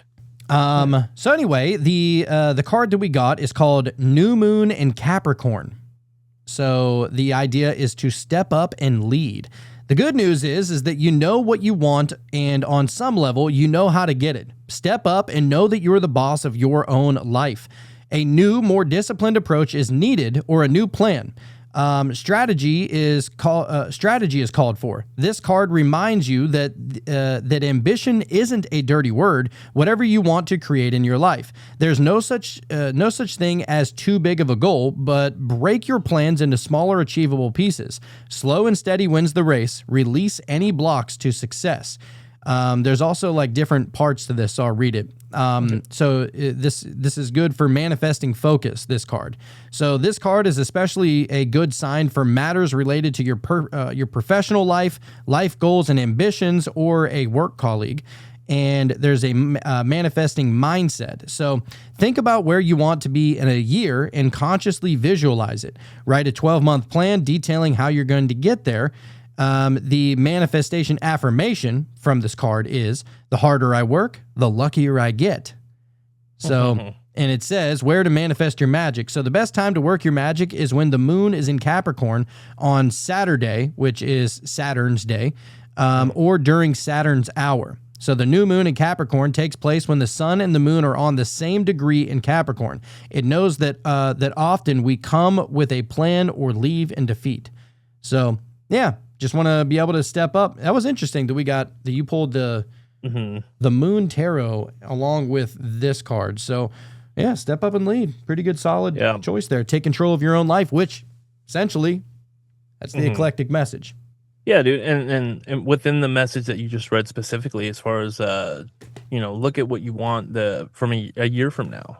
And what is it that you're doing now? And if something that you're doing now doesn't lead you to where you want to be in a year, then obviously scratch it out, and figure out what you need to do. And revise. That's it. Yep. Revise and confine. Yeah, dude. Solid. This was a good one. Solid show. I really enjoyed this. We've been doing a lot. There's been a lot of really awesome episodes that we've had lately. Not to, scratch our own back here, but it's it's really cool to come upon this kind of information and to see how much it resonates. Yeah. Because it just goes to show that your intuition and what resonates, I mean, they work together hand in hand. In my opinion, this is exactly what the Gnostics used to think too. Like the idea that Gnosticism was all about inner understanding and inner belief and inner knowing, right? And so whenever you combine the two, it's like whenever you're hearing something for the first time, but it just somehow resonates with you, that is gnosis, essentially. Yeah, and the validation I think that you get when you're experimenting, with another modality, and it also works. It's like, oh, it just really opens up this Pandora's box. It just shows you what's all possible, and it's like it didn't seem like there's really a limit in a sense. Ain't no limit. Yep. The only limit is you. That's what we're finding on this show. Yep. But anyhow, Sean, any final words before we get over to the meditation, sir? Oh, dude, this was a fun episode, man. I feel like there was a lot of things that really clicked in for me. Things that I can really take with me and try to apply. I think that's the hardest part, is really trying to apply what you've learned. And until you practice it, until you really apply it, it doesn't become a habit. It doesn't become part of your experience, and so I think that's the hard part, is really just applying what you've learned and then go from there, or don't apply what doesn't work. Exactly. Yeah, it's a beautiful way of looking at how to integrate all understanding that you ever come to. And there are no borders. There's no walls of anything here. It's just about what did you learn, how are you going to use it, and how can you combine it with everything else that you've already learned. You know, that's really the whole idea behind it, which I Eclectic love. way, my dude. Yep. The eclectic way. Yeah. So yeah, we would appreciate you guys and y'all, for the people in the South, for go check us out on Instagram, on TikTok, also on Patreon if you want to follow us on all these places, and YouTube. We have a YouTube channel. It goes up the same day that it goes up. So the YouTube video will go up the same day that it goes up on the Cult of Conspiracy. We are working in conjunction with the Cult of Conspiracy. However, if you want the show a day in advance of even whenever it comes onto YouTube, or a day in advance of whenever it comes on the Cult of Conspiracy, then come check us out and listen to us on the Meta Mysteries platform on Spotify, Apple Podcasts, wherever you're listening to your podcast. You'll be able to get the shows a day in advance. But the best way to be able to support us is to go to patreon.com/metamysteries, and you'll be able to get the show several days in advance, sometimes a week in advance. We just get wild over there, and it's the best way to be able to reach out to us. Instagram, TikTok, all these other places, it's hard because you gotta, kind of sift through all the comments and all the messages and everything, whereas everybody on Patreon always gets a response. So maybe you have a show suggestion, maybe you have a guest suggestion, maybe you just want to reach out to Sean and say, God damn, what did you do to get all that sexiness on you? I don't know, dude. I honestly don't know. I don't have an answer for it. I was born this way, baby. Then yeah, you would reach out to us on Patreon, and you'll be able to get video completely commercial free. That's another great thing part. Is that all the other ones, you're going to run into commercials and all that other fun, not fun stuff. But Patreon, it's just strictly business over here. We're going to be diving into every topic. You'll be able to see our faces, our guest faces, some of the articles that we pull up, some of the videos we pull up. It's the most all-inclusive version of the show is at patreon.com/metamystery. So definitely go check us out over there. We have several tiers over there. If you just want to become just an original member, you don't care about joining us on Wednesday nights for Wonder Wednesday, that's totally fine. We have a $3.33 tier over there. So you'll get everything else except for being able to join us live on Wednesday night. But if you want to join us on Wednesday night, then you come and sign up for the Wonder Wednesday tier. I believe it's $8.88 a month. Okay, we go live 4 times a month. We have 8 shows a month. You'll basically be with us half of the shows at that point. So if you're free Wednesday nights, which chances are you are, who's doing things on a hump day, right? You want to be able to get over that hump day. Mike. No, it's meta-fucking mysteries. Okay, that's right. Dude. So come check us out over there. Those are the best, dude. Those lives are fun, man. And this Wednesday, I can almost guarantee you'll be seeing Lord Byron Jester. I hope so. We can hope. Lord Byron's always down to join, dude. Lord Byron, we're putting it out there right now. Yeah, we're trying to manifest Lord Byron to come on the show Wednesday. But yeah, we appreciate everybody who's been supporting us in every way that you possibly can. Another great way to be able to support us is to leave a comment, share this show, write a review, give us 5 stars, all the things and the stuff, as Jacob says. But yeah, we appreciate all of the one out there supporting us in any way that you can. And now we're going to get over to the meditation, but the only way to be a part of the meditation is to go to Patreon. We can't put it up on YouTube for copyright issues. We aren't going to put it out on the podcast player because then you're going to have commercial interruptions. And I don't know about you, the worst thing about a meditation is whenever there's a damn ad that plays in the middle of it. So you want to, get rid of all those ads and all those headaches and everything, then Patreon would be the best place to be able to support us. But now we're going to get over to the meditation, and I have a feeling that this is going to be something witchy. We're just going to send it, dude. Yes. So we don't know where we're going to end up, but we're going. Yeah, absolutely. I mean, where we're going, we don't need roads. Indeed. So yeah, if the eclectic way came here and it taught you anything, it's that you don't know what you don't know. So don't just get weird. Stay weird. Open doors inside your mind. Leave the ordinary far behind. Colors swirl and stars align. In the meta mysteries you'll find. All right, Sean, what'd you think? I feel super grounded, dude. Yeah. We've had guided meditations before where we visualize the roots coming out of our feet and really grounding into the earth, and that one was the most profound for some reason. Like when she said feel yourself be grounded with the earth, like, you know what I mean, and I felt that, like, I couldn't move, You know, like my feet were literally attached to the ground. And like I feel very grounded right now. You know, and that's really the idea behind using belief as a tool, you know, because logically, you know that you can move your feet in that situation. Like like, of course, there's nothing holding your feet down. But whenever you believe that there are roots growing out of your feet and they're going to the center of the earth and your feet are absolutely anchored to the earth itself, that is essentially what we're talking about as using belief as a tool. That is a perfect example of it. And the roots, you know, like tree roots, they're so strong. You know what I mean? Like if you try to push a tree over, that shit ain't going nowhere, dude. That thing is just stuck there.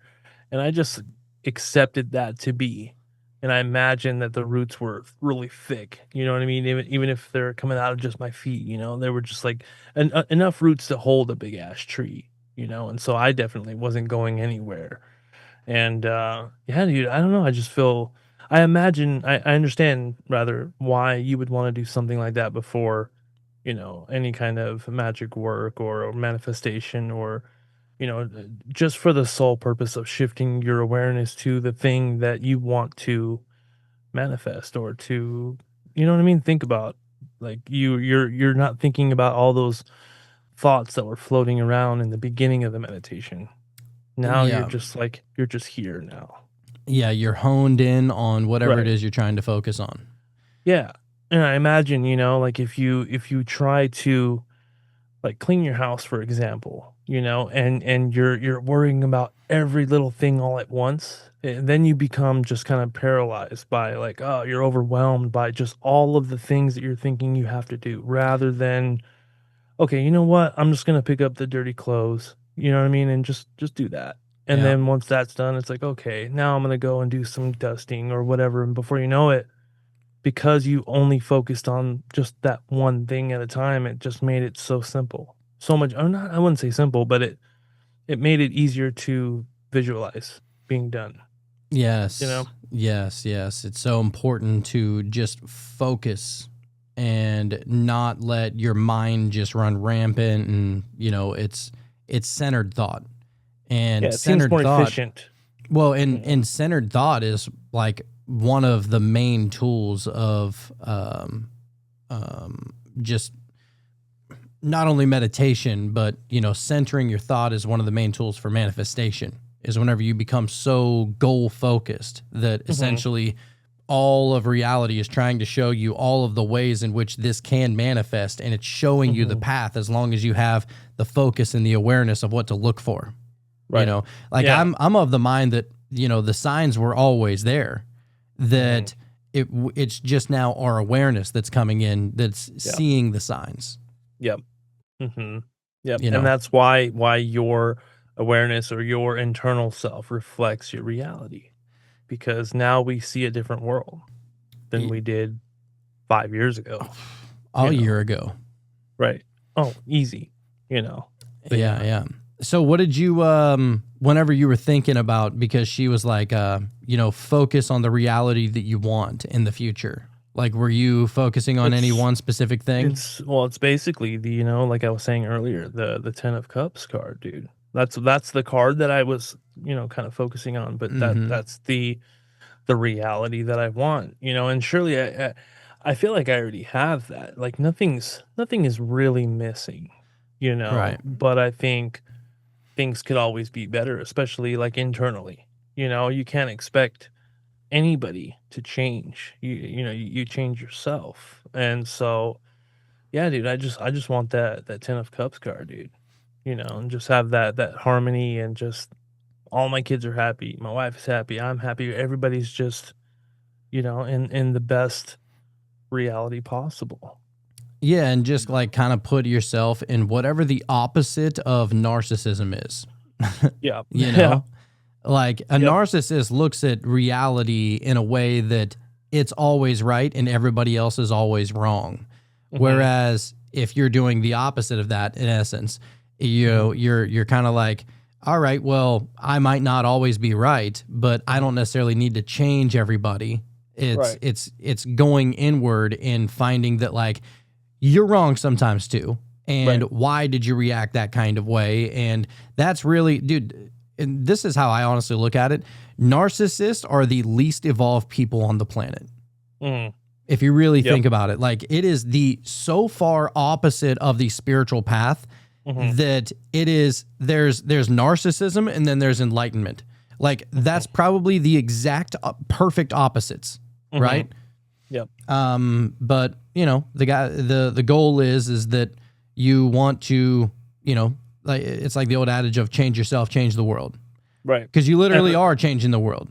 Like vibrationally, Exactly. you know, the way that you're looking at it, if you're not reacting to it, and well, maybe you're not going to be presented with that situation anymore because you've already overcome and you've already learned that lesson, kind of thing. Yeah, and you know, if everybody is doing that in their own way, you know, if we want to get eclectic about it, everybody's got their own way of doing it and finding that peace within themselves. If everyone did that, the world would be different.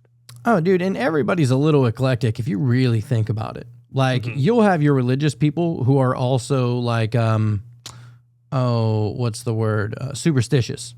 You know, like, yeah, I believe in Jesus, but don't be showing me no black cat. Like, where was there a black cat in the Bible? You know what I mean? Right. So you're kind of merging the two thoughts, and you're eclectic at that point. Right. Well, I mean, it comes from witches, dude. Witches had cats, and witches were doing evil stuff, you know, and so it kind of ties in. It do. It all ties back to witches and magicians Always, and right? Isn't that druids weird? and sages. Yeah. Isn't that weird? All the people that somehow find divinity within rather than searching for it without. Those people are evil. Yeah, because they did it their way. You know, that's why. Yeah, buddy. Not our way. Yeah. Well, we pray they'll find the path. All we can do is pray for them. That's all we can do. But anyhow, yeah, I guess we're going to wrap it up right there. Hopefully you guys really enjoyed it.